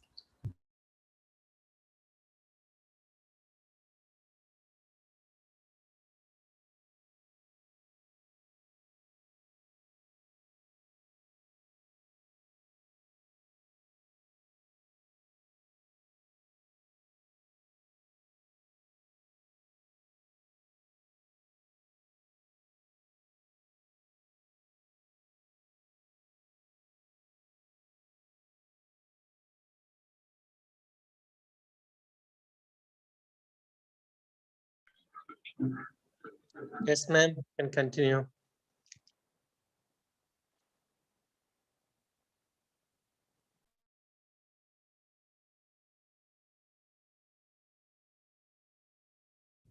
Yes, so let's go ahead. Yeah, I think it's on live, but I'm sorry, I had to take that small break. Yeah, so continuing with what we were doing. Okay, so what are the strengths, mean how important literature review is. I hope that you've got a basic idea of how important the literature review is. Now, how do we carry it out? How do we do it? How do we, go ahead? We've looked at the sources. We've looked at where we should look for when you're going to search for the right kind of source. So we've done all that. Now, how do we do a search? How do we do a literature search itself? Probably this screen should have come earlier, but anyway, I didn't want overload of information at the same place, so I'm just mixing it all up so that it helps. So you can see here, you can see it's a kind of a cartoon just to lighten up the session. So you can see here that there is a person and he does a search, and then suddenly his search brings out 0 results. So the moment that he realizes that he has actually, probably I broke Google, what happened? 0 results, because Google can never give 0 results. But no, that's because we've not carried out. Either you get too many results or you get 0 results. Both are the consequences of doing an incorrect search. Okay, so that is a consequence of carrying out an incorrect search. So how do we search effectively? How are we supposed to search effectively? How do we make sure that our search gets us the maximum number of results, or returns with the maximum number of results, or precise results or relevant results? So how do we do that? So for that, you'll have to first identify, of course, there are the advanced search option. You make use of the Boolean operators, either to broaden or to narrow your research. So there is a thing which I've given here. You can either broaden the research or narrow down your research.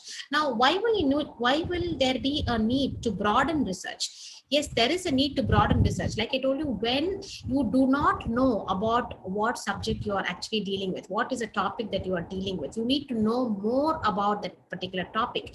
Then you need to carry out a broad search. You need to carry out a broad search, whereby you will get more number of results, but they will all be different, diverse, and they'll give different points of views. So when you want to have different points of views, and when you need to know more about what is happening in a particular area of research, then you carry out a broad search. You carry out a broad search. So how do we do a broad search? My screen is sorry. Okay, so you all did not see the earlier one also. So this is the earlier slide which I was talking about. So this is the earlier slide. I hope this is clear now.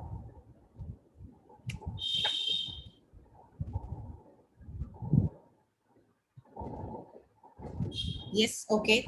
Thank you. Yeah, thank you so much. And I'm very sorry. So this is the earlier thing which I was talking about, where you feel that you have broken Google. Okay, so how do we how do we face this thing? Okay, so the only thing which you can do is you carry out the right kind of search. Okay, so you carry out the right kind of search using the right search mechanism. So using the right search mechanism. So how do we search effectively? Either you want to do, what kind of a search do you want to do? Do you want to do a broad search, or do you want to carry out a simple specific search? Okay, specific search. Is it going to be a specific search, or is it going to be a broad search? Broad search is when you want to know more about a particular topic, about a particular subject. That is when you do a broader search. Okay, you need more results, you want higher recall ratio, so that is when you do a broad search. The narrow search is when you are, you know what you are talking about. You know that this is the specific point that you want, so you want to only talk about that particular point. So that is called as a specific search or a narrow search. So it's important to identify so that you prepare your keywords according to the type of search that you require. Whenever you type as a sentence, then it becomes a broad search, okay, because it's going to pull out, the computer understands only in terms of and, nor, or, okay. So it will only take it as an or term. Or is when either you want to combine the synonyms or you want to combine the related terms. So you put in like, I want apple or fruits or oranges or grapes. So anything and everything concerning with that will come together. So that is an or search. Okay. Otherwise also generally it brings out the when you do a normal search itself, it brings out the or search. So either if you want to put whatever term you're going to put in, so it will bring out either one of the terms that have been specified, either one of the keywords that have been specified. So that will be an or search. So generally it will be used to increase the number of hits, that you have. So you will be carrying out a broad search when you do a or search.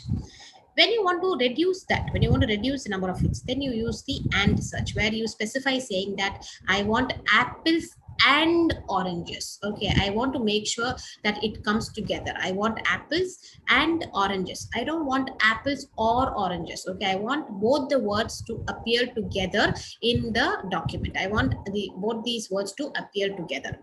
Then you are talking about specific search. You're talking about a specific search. Specific search is when you say you want only one thing and you do not want something else. Like for example, I say I want apple, not fruit. I want everything information on apple which is not a fruit. Anything on apple, not a fruit. Okay, which is not a fruit. So you're talking about something else. So only those kind of information will be given to you. This wildcard search, okay, the wildcard search again is used to broaden your search, and it is used when you are not clear about your search term. When you do not know, halfway through, but you really do not know everything about that particular search term and you want to know more about it, then you use a truncated search. You use a truncated search or a wildcard search. So you either use these symbols, the asterisk or question mark or a dollar sign, or sometimes each of the websites or each of the information data in each of the database will have their own advanced search options. So you make use of those advanced search options to carry out your search. So that is how you either broaden your research or broaden your search results, or you try to limit your search results depending upon the keywords that are going to be used. And of course, there is something called as the phrase search, just somewhat similar to the not search, whereby you get in specific items. So the number of items which you're going to be getting in will be very specific. The search will be very specific, and that is when probably you can also break Google. Okay, so you will have to really search for the specific terms. Okay, so you use the phrases, you use the quotation marks and the keyword within the quotation marks. So wherever the term appears as it is being mentioned within the quotation marks, that is when it will be that is when it will be brought out. So those are the terms which will be actually hit out. So these are the types of search that you should perform, or that you should take, that you should make sure that you help you to search the accurate or right kind of information that you are looking for. Okay, so that helps a lot in wasting your time, or you can avoid wasting your time in doing searching again and again and searching the wrong kind of information. So that is why it is very important. Of course, like what Ken Follett says, research is the easiest. Doing the research is the easiest, because nobody can question you. You know what you're doing, you know how you should go about it, how you should do your research. Everybody knows that. So therefore, doing the research is the easiest. Performing the outline is the fun. Like, writing the research proposal is very much fun, because you're very excited. You want to do this, you want to do that. So when you write the outline, it is the most fun. The first draft is the hardest, because every word of the outline has to be fleshed out, and therefore it is one of the most difficultest part of writing the first draft. But when you rewrite the entire thing again, it's going to be very satisfying. So that's what Ken Follett says, and it is absolutely true. So when you are going to write your research, this is how this is how you're going to be following the procedure. Now, one of the most important or the most difficult thing that people face today is choosing the right kind of journal. What if it is a predatory journal? What if this journal is not identified by the UGC care list? What if I do not get recognition for what I have written? What if this is not counted for my API score or my CAS score? So what if? So where do I get myself published? How do I choose the right journal where to get published? Okay, so that is one of the basic or very challenging question that is running in every author's mind, every researcher's mind, because you live in a scenario where you either publish or perish. So therefore you have to get yourself published. But where do I get myself published? Which is the right place for me to get myself published? So you have to identify first as to what a scientific paper is. What is a scientific paper? A scientific paper is a scholarly literature which is carried out in a systematic manner, which is written by either researchers or academicians or scholars or professionals who are experts in their fields, using a particular structure of writing. So therefore it follows a structure. So there is a proper structure which it follows, whereby you write and you share and you transfer knowledge among your peer group, among your user group, through the scientific journals. So they are nothing but periodic publications. They are nothing but periodical publications which intend or which try to promote the progress of science. They promote to progress the progress of science by reporting new research. It's easier to do it in a research paper than publish a book, because publishing a book takes a lot of time. So therefore you try to publish it in a scientific journal. Scientific journals need to be reviewed. They need to be peer-reviewed journals. So that their validity, their scientific validity, and the quality of the articles, quality of the journal can be maintained. Because of that, you need to review the articles. So that the articles cannot just be published. You have done your research, probably you know that it is right, but then it has to be reviewed by peers in that particular group or experts in that particular area, so that they can acknowledge or they can kind of certify that the research is proceeding in the right direction. And now what happens when the scientific paper is not being reviewed by a peer group? It is not being reviewed by a peer group, or all of the papers, everybody wants to get published. Like we said, everybody has to get published. They, for their promotions or for going higher up in their academic scenario, in the progression of their jobs, it's important that they need to get themselves published. And sometimes what happens is that people resort to the most extreme measures. And sometimes we are not happy, and we are not very comfortable being questioned, and therefore we try to publish in whichever place we find it easy to get ourselves published. See, the research nobody's questioning about. The only thing is about how you write or how you present your research. That is the only way. That is the only place where people can find a problem with, where people have a problem with. So what happened is there were a lot of predatory journals that were found, list of journals that were actually put up by a person called as Jeffrey Beal in his blog site, which was the Beal's list. Earlier it was the Beal's list. Now, what was these predatory journals?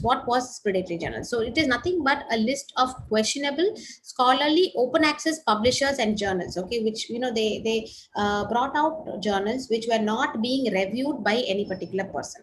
So therefore there was a criteria which was set up, okay, by the COPE committee. There was a COPE committee which was set up, and then they put forth a criteria to determine the open access publishers who are also predatory in nature sometimes. Okay, so they try to bring those out. So I'll just show you that also. So can you see this screen? I hope this screen is visible. The COPE committee, which is the Committee on Publication Ethics.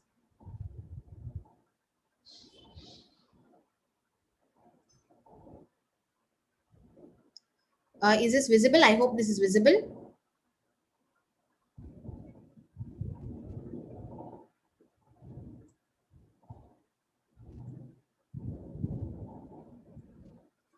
is the criteria on COPE committee. Is it visible?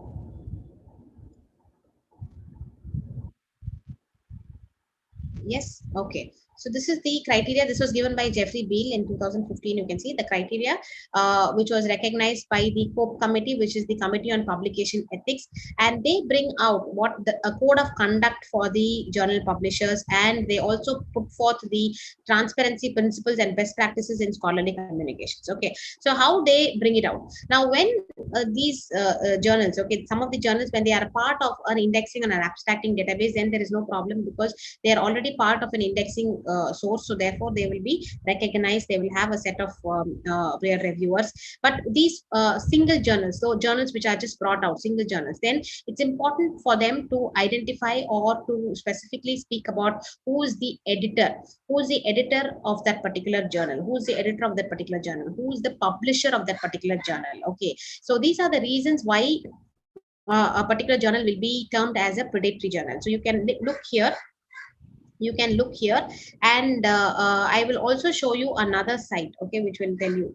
So you have this, you have the business management, like I said, the publisher, then you have the integrity of the journal. The integrity does not reflect its place of origin, then you cannot use it. And if it resembles, if a particular journal title, okay, resembles some other accomplished journal, then also you should make sure that it is not if it is a peer reviewed journal or not. Okay, what they do is sometimes they also republish the papers. It can also republish the papers that have already been published in some kind of an accepted journal. So what will you do if that happens? So all that is also important, and it's important that you identify, you identify as to the right kind of journals and not get published in these kind of journals which are not acceptable. It's important that you identify and don't get published in any of these journals. Right. So we spoke about the code committee. I wanted to show you the other list also. I'll just show you one more thing. Okay, this is the Beal's list. This is the Beal's list of predatory journals. If you click on the Beal's list of, you can just put on Google and you will be able to get the Beal's list of predatory journals. The Beal's list of predatory journals also gives you something called as the journal evaluation tool. It also gives you a journal evaluation tool. Probably, I think I'll just show you that journal evaluation tool, so you can, you can make use of it when you are going to be using it. So I'll just show you the journal evaluation tool, which is brought out by Beal's list. Okay, so I'll just show you that. One second.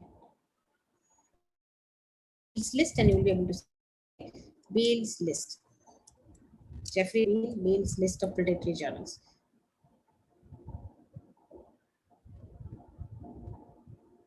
So you can see here, this is the Beal's list of predatory journals, which is given a list. He's also given the list of journals that falsely acclaimed to be indexed by the Directory of Open Access Journals. Then there are other retraction watch. Retraction watch is the journals that whereby, if you have published in a particular journal, a reviewed journal, and that reviewed journal finds out that, you have actually published this same journal article in a predatory journal, then they will retract that article. Okay, retract that article. The problem with predatory journals is once you publish, get yourself published in the predatory journal itself, it's difficult. It becomes very difficult to retract. Now here they also give you something called as the journal evaluation tool. So just click on this journal evaluation tool, and you can find a PDF document which will be there. You can download it. It will be available. And this journal evaluation tool, they provide you a kind of a list. Okay, so they give you a rubric, and then a one-page document of how you should evaluate a journal. So you can probably take a print of that one-page document, and whenever you make a choice, okay, of journal which is not listed in the Web of Science or on the Scopus or any of the other databases which we are aware of, then you can look into this list and select or choose based on this list, and you can decide whether this journal will go into the predatory list of journals, or will it be a good list where you can upload it. Maybe it has a chance to get into the care list of journals. So for that, you can look into this evaluation rubric, and based on this rubric, there is a 1-page journal evaluation scoring sheet. Okay, so you can score based on the either numbers 3, 2, or 1. So based on that, you can score, and you can choose the right kind of a journal. You can choose the right kind of a journal using this rubric list also. So what is it that they talk about? The most important things is, like, what is the name of the journal, who are the people who are there on the editorial board. So that is important. If there is a journal website, do they have any kind of a quality measure? Do they have the archives that are there? The older versions, are they uploaded on the journal websites? The and what measure do they have?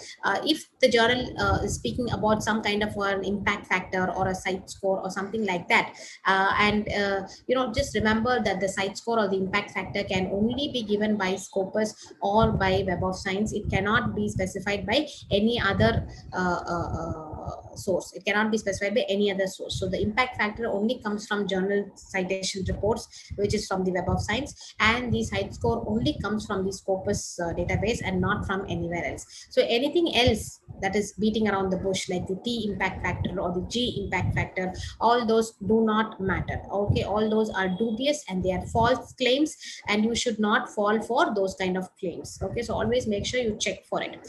Google brings out something called as the I-10 index, but that is brought out by the Google Scholar. Okay, Google Scholar brings out something called as the I-10 index. That is also based on the citations that are received to a particular period, a particular paper, or in a particular period of time. Right. So we just continue with our PowerPoint as to how do we select the right kind of journal. So it's important that you steer clear of the Beale's list of journals. I hope I am on the PowerPoint is on the screen.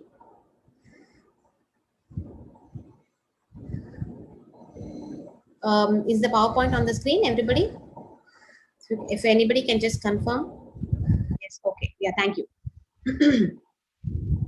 So you can see here, so there are two people who are supposed to be research scholars or friends or whatever. So they say that, hey, you know what, I have been asked to be a reviewer for next year's conference papers. So the other guy is like, wow, that's nice. So he says that, oh, I think that they consider me an expert in my field. So he says, oh, what was your qualification? So he says that I had one of my papers published in the same conference the year before. So he says, okay, that means that your paper was reviewed by somebody else whose paper was actually published just 1 year before.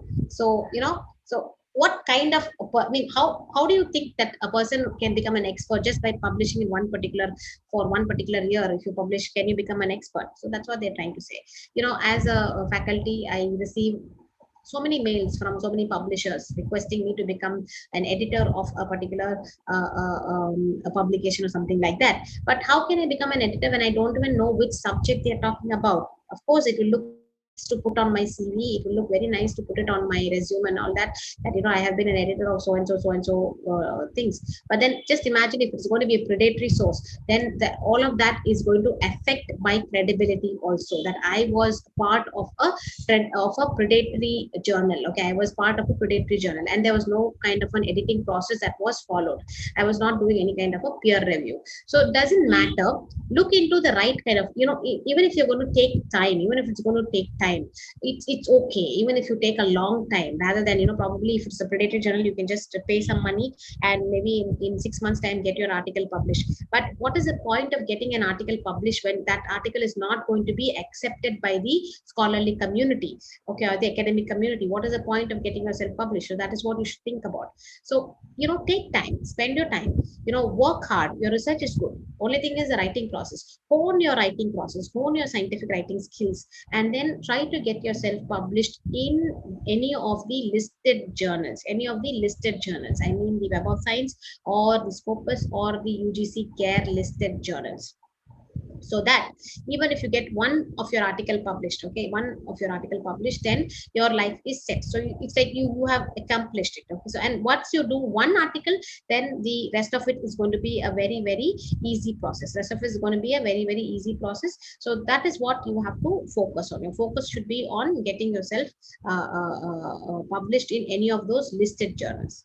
This we already saw. So therefore the biggest confusion that exists today for the authors is that, you know, there are so many journals out there, there are so many different sources out there. So where is it that I should get myself published? Where can I get myself published so that I can increase my visibility, so that my chances of citations are better? You know, how do I get myself published in such a manner? So it's important to identify those journals. So how do you identify those journals that you are going to choose to get yourself published? So you have to you know, look at what is the focus of the work that you are doing. What is the focus? What is your area of focus? Who are the people who are going to be interested in reading your article? Who are the people? So you are going to be tailor making your journal article for some kind of a group or a community. So who is that community? You have to identify that community. Like I told you earlier itself, it's very important to link where similar articles are being published. That means you're talking about your review of literature. So where have you taken most of your literature review from? Okay, because that's what your similar articles means. Okay, so where have you taken most of your literature reviewed articles from? So choose that kind of a journal. How long will it take to get yourself published? Is there any kind of an APC which is required? Is there any kind of an APC, which means any kind of an article processing fee? Okay, is there any kind of an article processing charge that is being charged by those journals? How much will it be? How much will they charge, and how long will it take? So look at all of that. And also, how significant are your results? How important is the result? How meaningful is the result to that particular society or to that particular institution or to the policy of the journal itself? It's also important to, you know, align your journal to the what do you say the policy of the journal itself, so that your article, you know, it contributes something to the growth of the journal itself. So that way the publishers will be more inclined to publish your article. So another criteria which you should look at, okay, so these are the criteria which you should look at when you're going to look for or choose a journal. What is the potential for citation? See, it's important for your citations because that is what is going to help you to build your H index or your impact factor itself. Impact factor not only for yourself, not only for your institution, but also in that particular field to make sure that you get a name and fame. So for that also, it is important that you are able to build your citations. Whether it is included in any of the databases or indexes. What is the target audience appeal? Okay, who are the target audience who are going to be involved in this? What is the impact factor of the journal itself? What is the impact factor of the journal itself? Or whether it is peer reviewed, or whether it is open access or subscription based, whether it is you know, online kind of a journal article, or is it going to be in a hard copy, a print copy? So what is all of it? How much of cost goes into the publishing of the article? So all of that also you should go through and look at it. So that is a criteria which helps you to choose the right kind of journals. When you choose your journal, or, you know, do not do such things. Do not do multiple submissions. Don't submit to two different journals at the same time. You know, you have an article and, you know, don't submit it to two different journals at the same time, because it questions the credibility of your work itself. Make sure that your work is free of any kind of plagiarism. Do not fabricate the data or falsify in data collection or data collection analysis methods and all that. Of course, unethical use of human subjects and animals will also not be tolerated, will not be accepted. And then any kind of improper author contribution also will not be acceptable. So therefore, that is very important. So do not do any of these things. And as far as what you should do,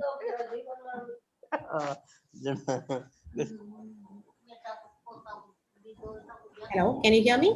बड़ी तो कोई plot ले लूं, बड़ी में और कोई काम आ जाए, 20 रुपए मिल जाए तो Somebody who's talking, I think. Yeah. We can hear you, but someone.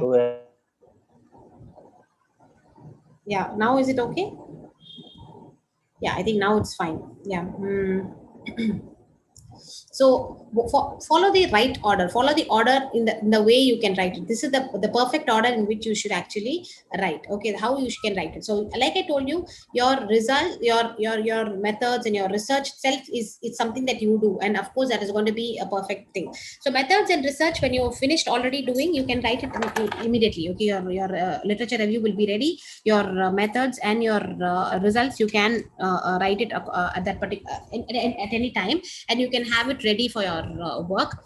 But when you're going to choose, after choosing your journal, only after choosing your journal, you should write your introduction part or the background of the study, and then the discussion part. Why I'm saying that is because it will increase your chance of getting yourself published, because you can align according to each journal will have some kind of a policy, each journal will have some kind of a statement that they wish to make. So you can align your research according to the statement that the journal wishes to make. Okay, so therefore the methods and results, you can always write it first, okay, because it will be ready at any time. But the abstract, the introduction and the discussion, that you can change it according to suit the needs of that particular organization or that particular institution or that particular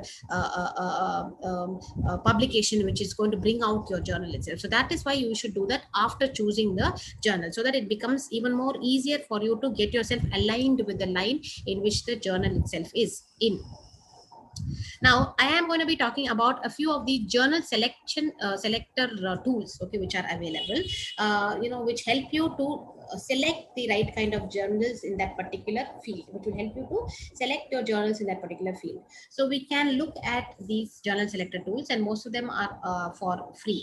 Okay, the journal selector tools are for free. Of course, the journals, you'll have to go into their sites and then look into their instructions to the authors. So every journal will have something called as an instruction to the author. You'll have to look into that. So I am going to be sharing the screen. Let me just tell me if you can see the screen. So there are a lot of journal selector tools. I'll come back to the PowerPoint again. So one of them is Jane. Okay, one of them is called as Jane, which is journal name author estimator. Okay, journal name journal author name estimator. Is this? Are you able to view this? Yes, ma'am. Yeah, great. So I will also talk about something else called as eDance. Okay, so let it just come in so that eDance and another one. So I'll just show you three of them, how they work. Okay.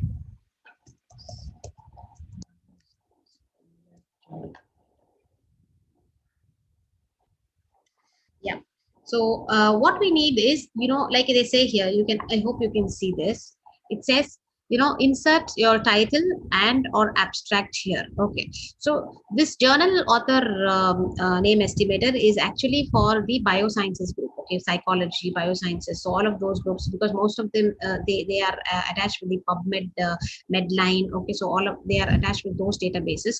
So they bring out from those databases. But others also, if you have something similar to those areas, you can search here.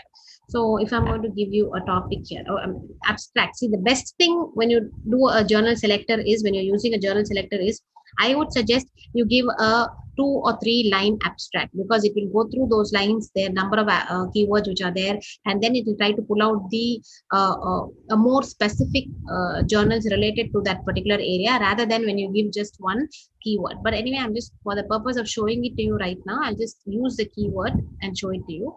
And then maybe when you are using it for your personal needs, you can put up a small abstract, okay, of 2 or 3 lines. You can put up a small abstract of what is the work that you have carried out.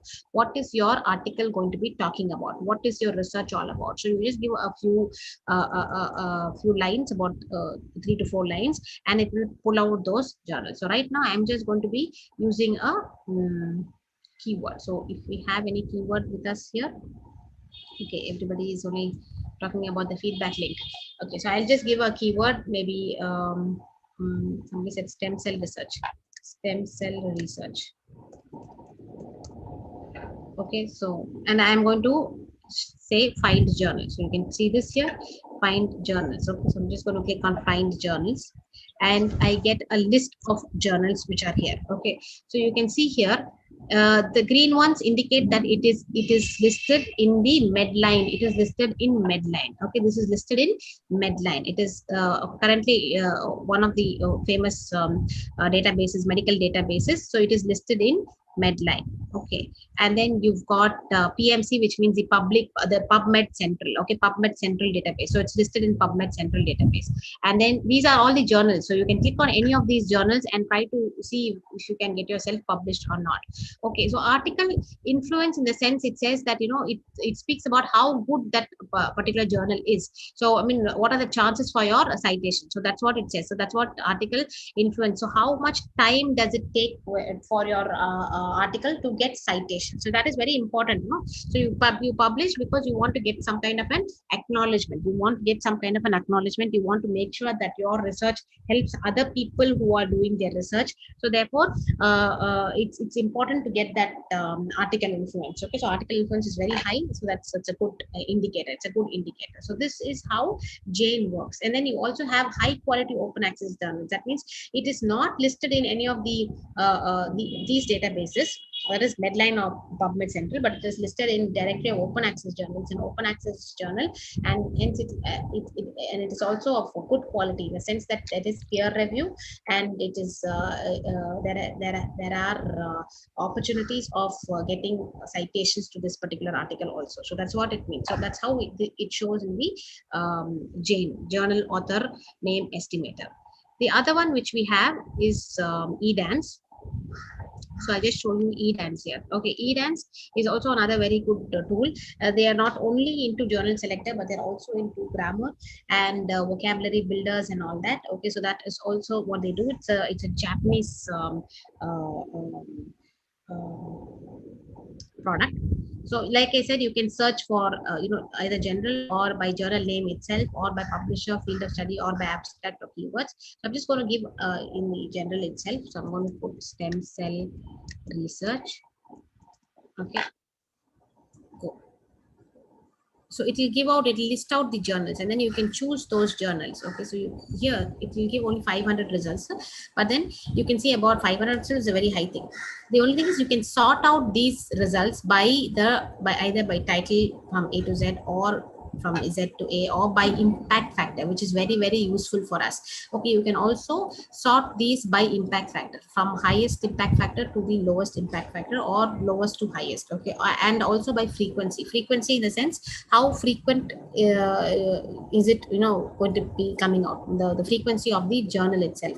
Is it fortnightly, is it monthly, is it bi-monthly, is it quarterly, yearly, what kind of a journal is it? Okay, so that's what we're talking about when we say frequency. And also, if you see in EDANS, they provide a very nice quality whereby they speak about the impact factor. They say about whether this has an impact factor, which year the impact factor was there, and if it has been indexed by one of the leading citation databases, like I told you, the Science Citation Index. Has it been what do you say, indexed? Has it been indexed in the Science Citation Index expanded? So yes or no. So all of that information will be made available to you, and then if you want to get yourself published, then you can go and select that particular journal, get into the particular journal, and then you have to check. So you can see here, this particular journal, it doesn't have any kind of an article processing fee. So APC is an article processing fee, whereby the publishers charge the authors minimum amount to make it into the open access, to make it into an open access journal itself. So that is what is called as an APC, which they charge. Okay, then the time, for how much time it takes to get yourself published. And then they also have the other indexes, like the SJR index, which is the SkyMago journal ranking. What is the journal ranking which is there? The slip which is given by the SkyMago journal ranking. So all of that is also being mentioned here. H index for this particular journal, how many times you can get it published. Okay, so whether it is indexed in the social science citation index. So all of that is also made available here, which is a lot of valuable information which they provide in this particular page, which helps new writers to search or to identify and pin out, okay, the exact journal where they would like to publish publish in. Okay, so they'll be able to select the journal where they want to publish it. And then this is the other one which I told you, journal suggested. Of course, there are many of them which are there, but anyway. So again, here the entire thing I'm not going to give. I'm just going to say stem cell research again.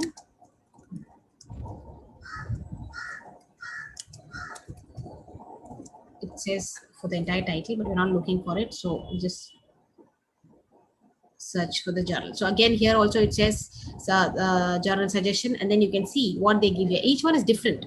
Okay, here they also speak about how much acceptance rate is there. Okay, so it takes about 21 days for the first decision to be taken, and the acceptance rate is only 23%. So it's very difficult to get yourself published. So the impact factor is 5.316. So the journal impact factor which has been given out is above 5, and it is like only 23% of papers are accepted. So, but that's good. You get an idea, you get a basic idea as to where you can get yourself published, what are the journals in that particular field in the area, and how much time it takes. So you can see cellular and molecular life in 17 days itself they take the decision.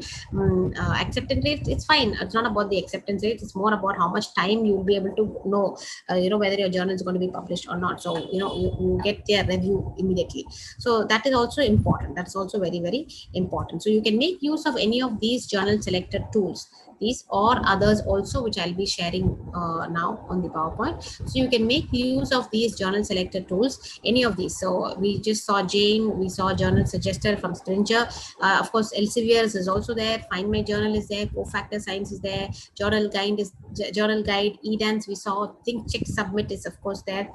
Some of them are not only just guides to the journals, but also they help you in doing a vocabulary check, or a grammarly check also, or you can use Flourish OA. So there are a lot of tools which are available, which will help you to select the right kind of journal to carry out your research, or to publish your research, and which is very important, because like I told you, there is no point of carrying out good research and then not getting published in the right kind of journal, and getting it published in the wrong places, and that article not being counted for as your research experience. So that is what matters. So therefore it's important that you get yourself published in the right kind of journals.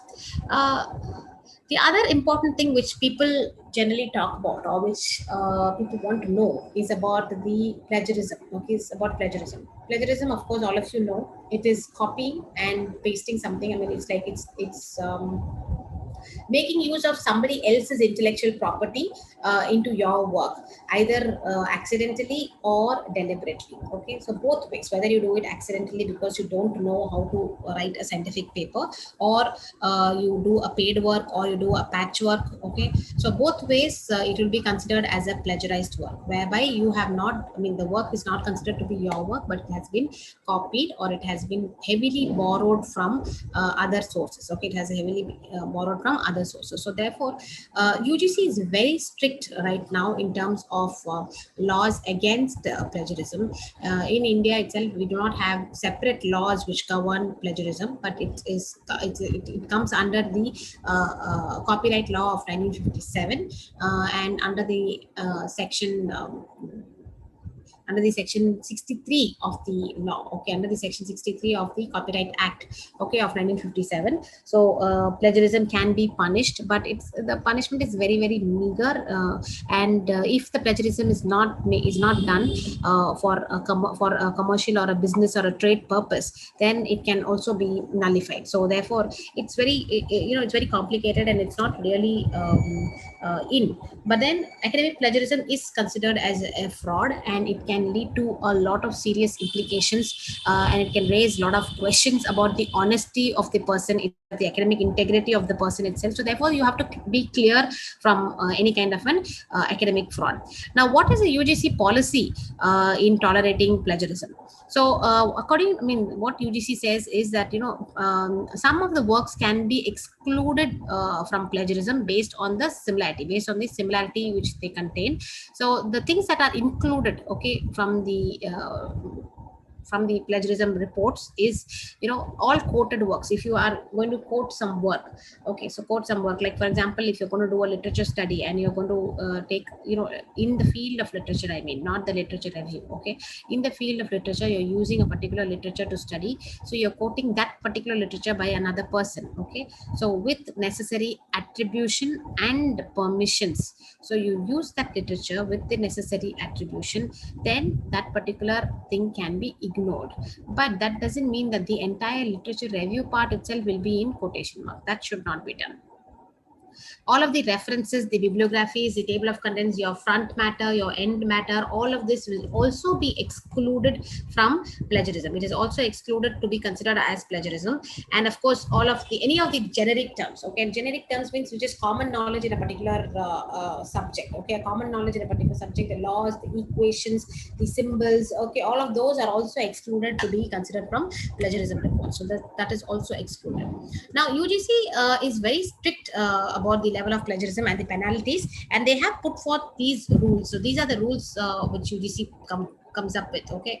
So level 0 is similarities up to 10%. So minor similarities, no penalty. Minor similarities up to 10%. If you have, then you have no penalty. But up to 40%, from 10 to 40%, from 10 to 40%, then there is a kind of a clause which is there, which says that the person shall be asked to submit a revised script within a stipulated period of time, not exceeding 6 months. So these are UGC's regulations. Of course, not all the universities have accepted or have are going by these regulations, but this is the rule that is being specified by the University Grants Commission itself. And then you have level 2, whereby similarity is above 40 to 60%. So above 40 to 60%, such a student will be debarred from submitting a revised script for a period of 1 year. And you can imagine, if it is above 60%, that means most of it has been plagiarized. Not if it is 10 to 40, you can say that probably it is there in the literature review part and the introduction part. But if it is above 40, it means it has seeped through to the analysis part. If it is above 60, that means it has gone through to the findings part. So that means that particular person cannot submit the thesis, and in fact the registration of for the PhD program will be cancelled. So just imagine, after 5 years of it, you find out, and then you have to again re-register and do it. It's a big hectic thing, it's a headache thing. So therefore, it's better that you from the beginning follow a systematic approach to research, and you start planning your research as you proceed forward, rather than doing a hodgepodge job at the end of it. Just like this, just like for the thesis and dissertations, UGC also puts forth levels of plagiarism for academic professionals. Okay, in academic and research publications also, they come forth with penalties in case of plagiarism in the academic scenario. Again, the same way, you have 4 levels. Level 0 is up to 10%, no penalty. Level 1 is up between 10 to 40%. Again, the author will be asked to withdraw the manuscript. The author, the academician who has published it, or the researcher who has published it, will be asked to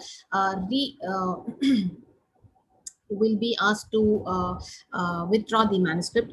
And then level 2 will be between 40 to 60%. Again, you will be asked to withdraw your manuscript, will be denied an annual increment, and will not be allowed to guide or to be a supervisor to any new master's, MPhil or PhD student for a period of 2 years.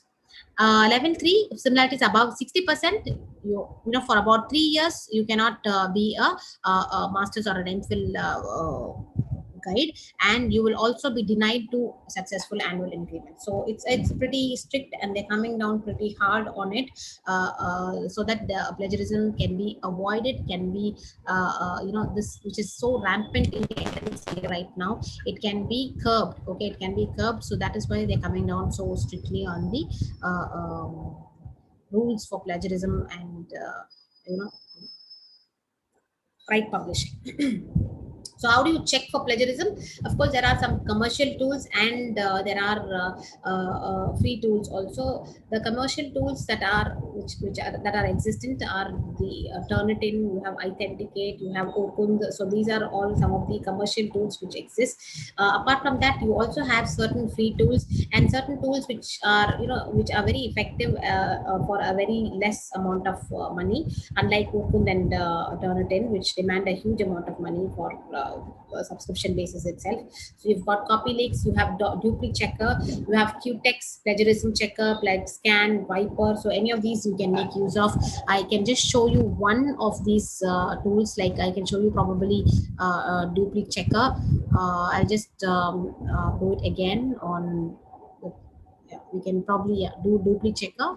I'll just try that out. So we're here.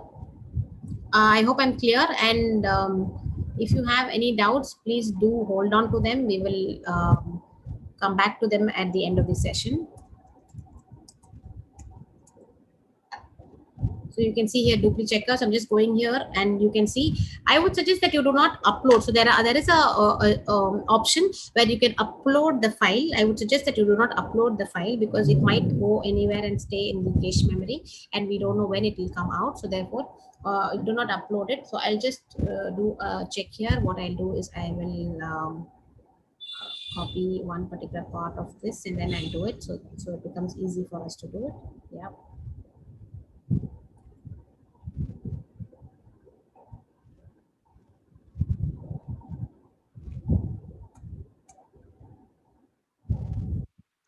So I'm going to just click here, paste the text that I have copied, and I'm going to do a plagiarism check for plagiarism. I hope everybody can see this. So I'm just going to click on check for plagiarism. So it will take some time, okay, for it to check for plagiarism, and then it will come back to us. So this is one of the free softwares which are available. You will be able to make use of this software. It is on the free platform.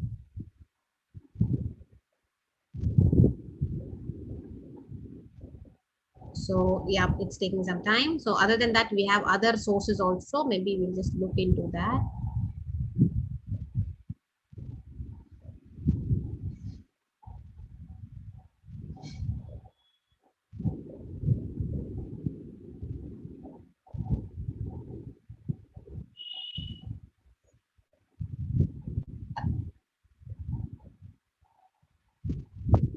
Yeah, we're here. So we'll just wait for it to finish so that we will come back to it again. So how do we overcome plagiarism? That's what we are going to be looking at. So here it is. Yeah. So you can see that the entirely everything is plagiarized. So you see this report? So it says 100% plagiarized, 0% is unique, everything is in red. So it means that everything is been entirely, it has been plagiarized. Entirely it has been plagiarized, which is absolutely true. I just did copy paste what is already been published over there. Okay, so everything is there. So you can see, you can also see from where it has been plagiarized. Okay, so you can see from where it has been taken. So there are certain articles that have been published. So from where it has been taken and how many of the articles have actually copied this particular article itself. So you can see the percentage which is there. Okay, which is available over there, right? So it's a pretty good tool, duplicate checker. It's free, and you can make use of it when you want to search using the search box only. Okay, when you're using the search box and searching in that way, you will be able to do it. And there is only a limit of about 1,000 words per search. So you know as a writer, as the person who's actually doing the work, so you know where you are going wrong and which is a place that you need to check. So I think you should take the call as to which is a place that you need to check for plagiarism, and you don't have to do it for the entire document itself. Now, next thing is like, how do you overcome plagiarism? What are the ways in which you can overcome plagiarism?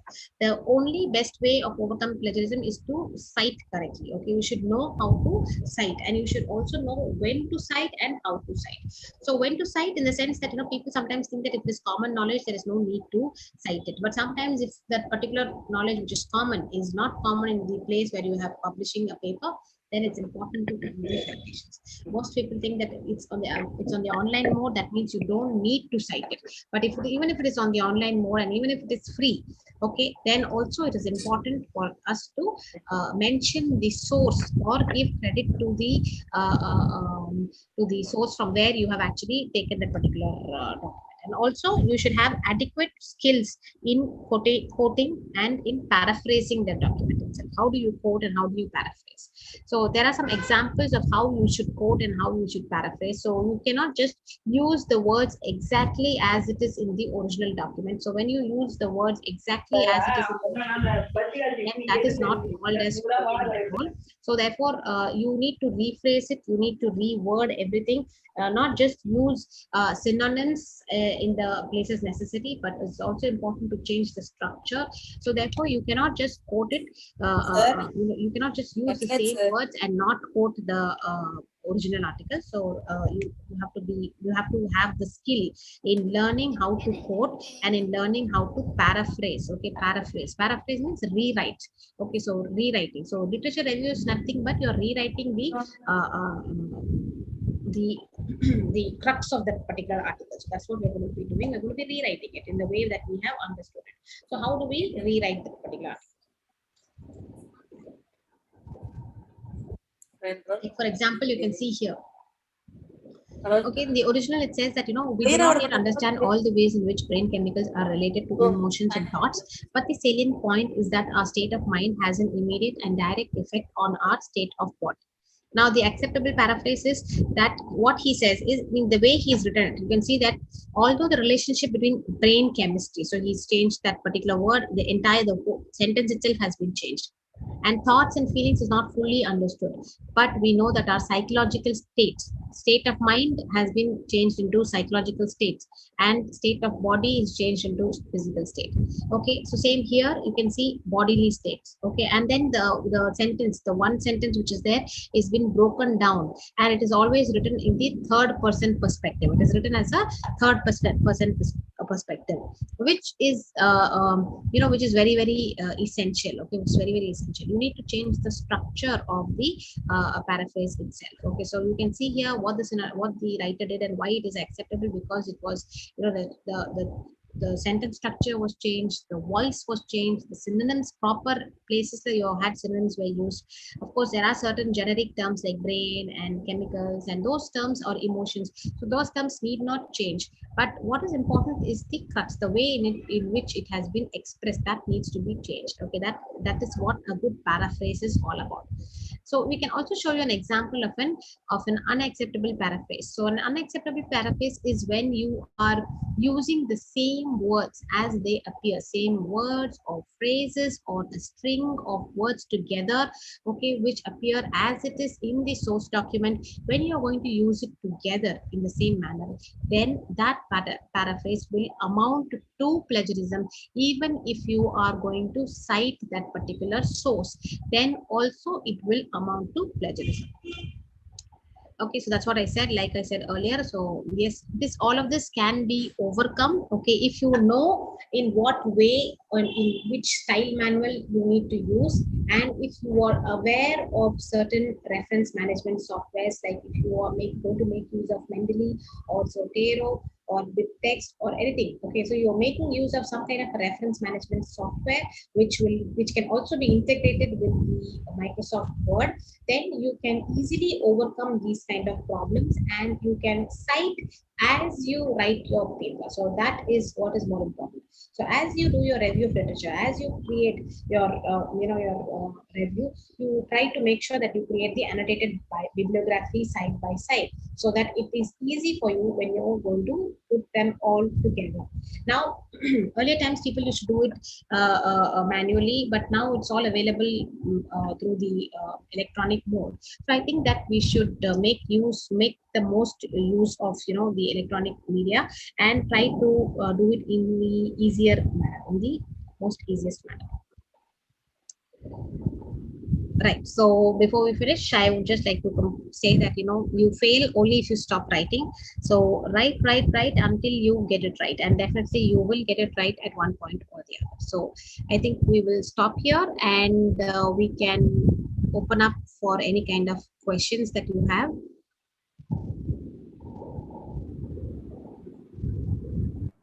I'll be more than happy to take in the questions if you have.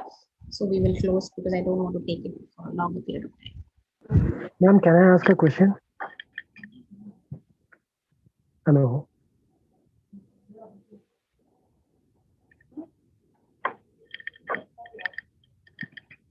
Sajita, are you here?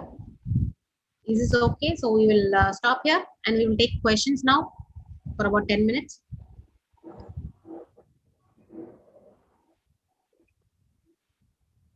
Ma'am, yes, ma'am.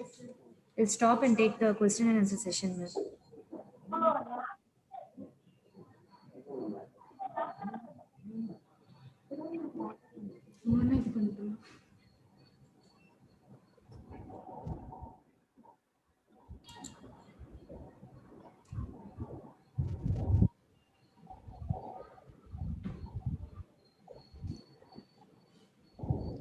Should I have a question from Preetham?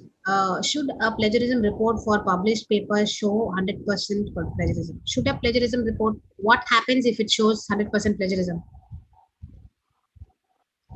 I didn't understand your question, Ms. Preetham. Ma'am. I didn't get your question. What should a plagiarism report for a published paper show 100% plagiarism? 100% free of plagiarism? You mean to say 100% free of plagiarism? It should be free of plagiarism. I'll just wait for.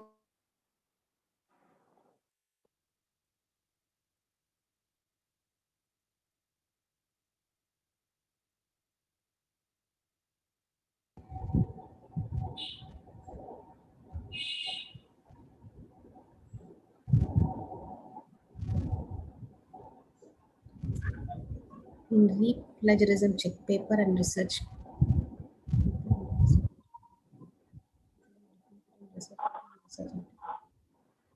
Research paper and research article. Is there any difference between research paper and research article? No, there's not much difference between a research paper and research article. A research paper is supposed to be, if it is going to be published in a journal, then it will be referred to as a research article. Research article. That's all. Both of them are same. Research paper and research article are the same. And about 100% of plagiarism, what you are asking, I'm not really getting it. It is not. I mean, if you are asking me that it has to be 100% free from plagiarism. Maybe I don't know. We can't really say that a particular paper may be 100% free from plagiarism because we do rely on a considerable amount of literature from the previously published literature. Yes, we rely on previously published literature, considerable amount of previously published literature. So there is bound to be.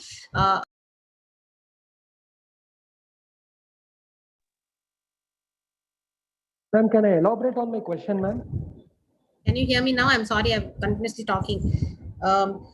There will be some kind of plagiarism that will be there. So 100% plagiarism free. I'm not sure that I can say that a paper can be 100% plagiarism free. There is bound to be some kind of plagiarism that might be there. Because you rely on a lot of literature that is already published. So what UGC says is it should be below 10%. It should be below 10% and not more than that. There are specific journal finders for social sciences. Yes, EDANS is an excellent site for social sciences also. You can, but since there was some query on stem cell research, I just use the same thing. But EDANS is a very good site for social sciences also. You can use that. Think, Check, Submit is there. That can also be made use of.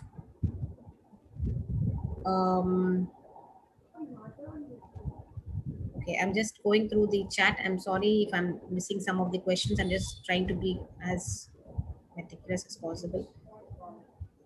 Thank you for the wonderful feedback that you're giving me. It is really nice.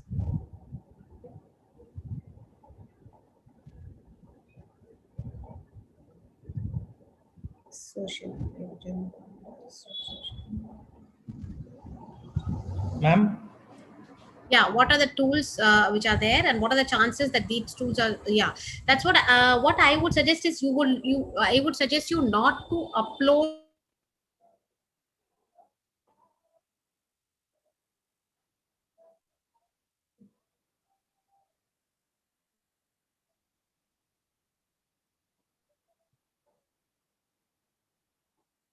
something like that. But if you're going to just copy and paste it, then it's not going to be a problem. If you're going to copy and paste, on the search box, then there should not be a problem. If you're going to copy and paste in the search box, so then it will not be. It is safe to do that. It is safe to do that. Can you combine two subjects? Two subjects for what?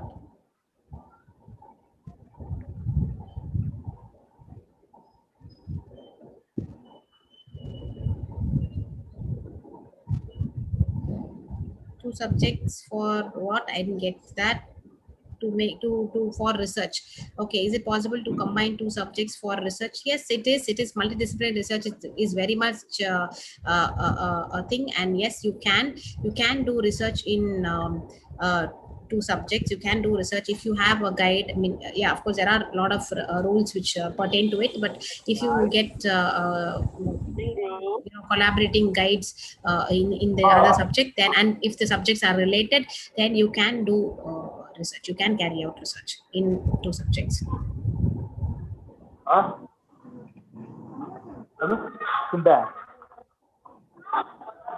Okay, anything else? If people have, how much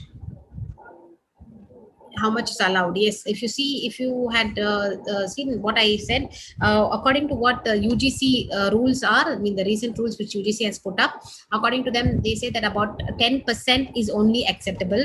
Anything above 10%, okay, anything above 10%, so 10 to 40% means you have certain rules, above 40 different rules, above 60 different rules. So above 10% of your content, if it is found to be plagiarized, then you have penalized, you will be penalized for that work.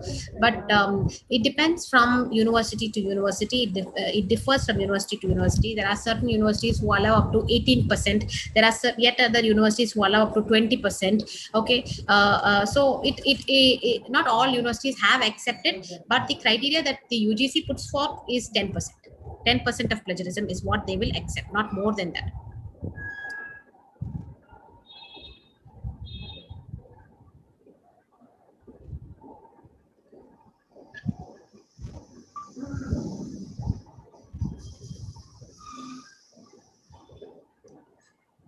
If your paper is published, yes, what 100% plagiarism if you're published. I think I understand what Preetham had asked. Okay, so what happens is when you are doing your when you're going to submit your thesis, when you submit your thesis, so you have to get yourself published. See, according to the UGC rules, all of us have to get yourselves published, either one paper or two papers in the recognized journals. So when you submit in the recognized journals, when you are going to submit your thesis, of course it's your work from the thesis. So when you submit your thesis, again it will show plagiarized. Okay, 100% plagiarized. That particular work will be 100% plagiarized. So what you should do is you should inform that particular person who's doing the check. Okay, and also give the right attribute. Even if you are citing your own paper, there's nothing wrong. So you have to cite that particular paper in your thesis, and you must also inform that person that because it will show from where it has been plagiarized. Okay, so if that content from where it has been plagiarized also belongs to you, then it is fine. Okay, that is not a problem, as long as you cite it. So it's important to cite it. It's important to cite. Yes, mathematics and libraries can be possible. It is possible. You can do it. Yes, plagiarism X checker. See what happens. What is this, these plagiarism checkers? They are all machines. Okay, they are all machines. So they are trying to do a similarity check. They are trying to do a similarity check. Similarity check. So based on the number of times it has been done, and for that they need to have a proper database with them. So therefore, each plagiarism software will differ because each of their softwares, each of their database will differ. So if you're going to check in Urkund, okay, Urkund, it will show only 9%. And the same content, if you're going to go and check it in Turnitin, it will show 18%. So because of the database which it contains, Turnitin has a better database than Urkund software. The same way it is with the free plagiarism tools also. Plagiarisma X will have a limited access in a particular field. DupliChecker will have a better access in a particular field. CopyLeaks will be better in a different field. Viper will be better than all of these. Okay, so it all depends upon their database database which they are linked with. Okay, the sources that are indexed in that particular database. So that is what makes the difference in the rate of plagiarism which is there. Okay, so see, basically you don't need all of these checkers. See, as researchers, we know, because we are going to be writing a paper, so we know where we are going wrong. And that is why I told you, you integrate the reference management software with your writing skills so that it becomes easier for you to keep a check of where you should cite it. Most of the time it is because of oversight, and you don't do the in-text citations. We prepare the references at the end of it, but we forget to give the in-text citations. So just take care of all of these small things, and it will all fall in place at the end of it. Right? Any more questions which are there? I think that's what I can see.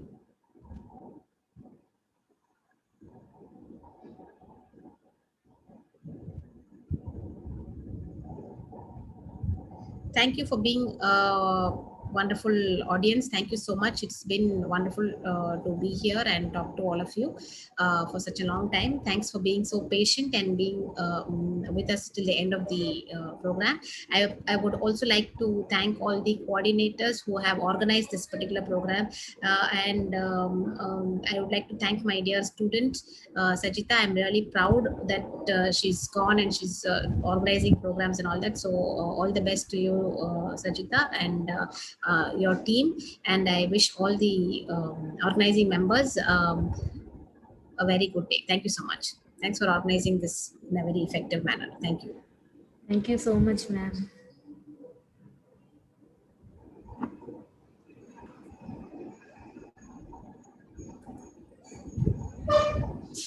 I request all the participants to fill the feedback form.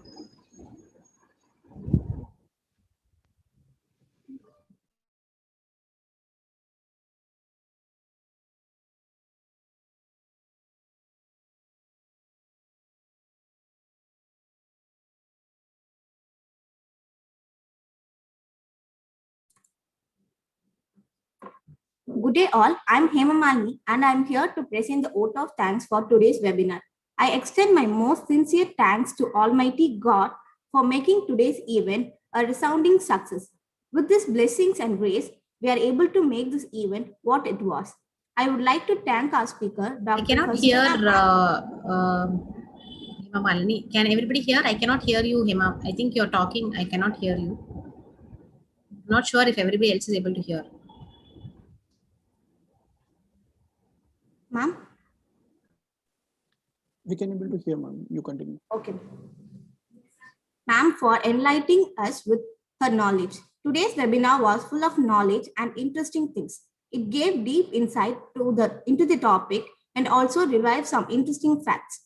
I'm pretty sure that the precious knowledge that ma'am gave us definitely help us in our studies and future. Once again, I would like to thank Dr. Fazluna ma'am for taking out her time from her busy schedule and enlightening us with the knowledge. Thank you so much, ma'am.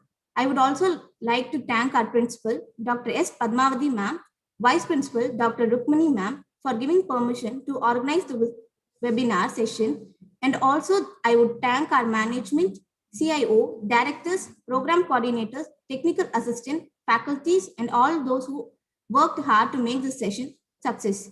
Thank you. Thank you so much.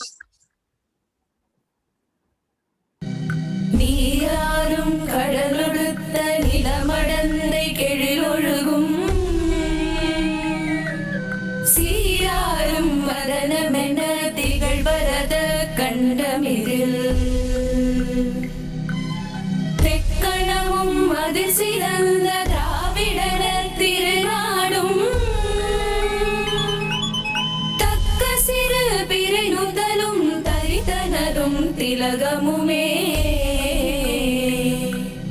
அத்திலக வாசனை போல் அனைத்துலகும் இன்பமுற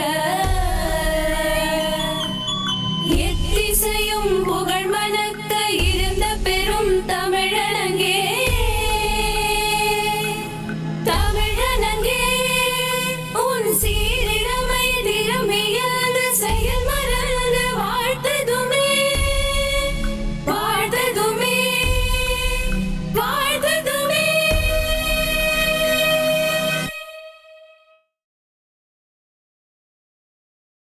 I request all the participants to fill the feedback form, which is in the chat section. Thank you, ma'am. Thank you, ma'am. Share the YouTube link. கொஞ்சம் wait பண்ணு. Close பண்ணிடுறேன். நானும் close பண்ணேன்.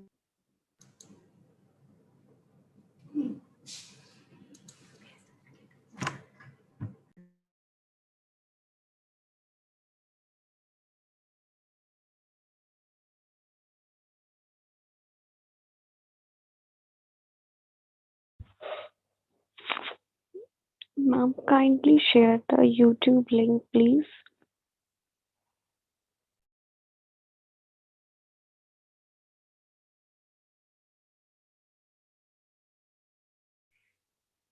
Thank you so much, ma'am.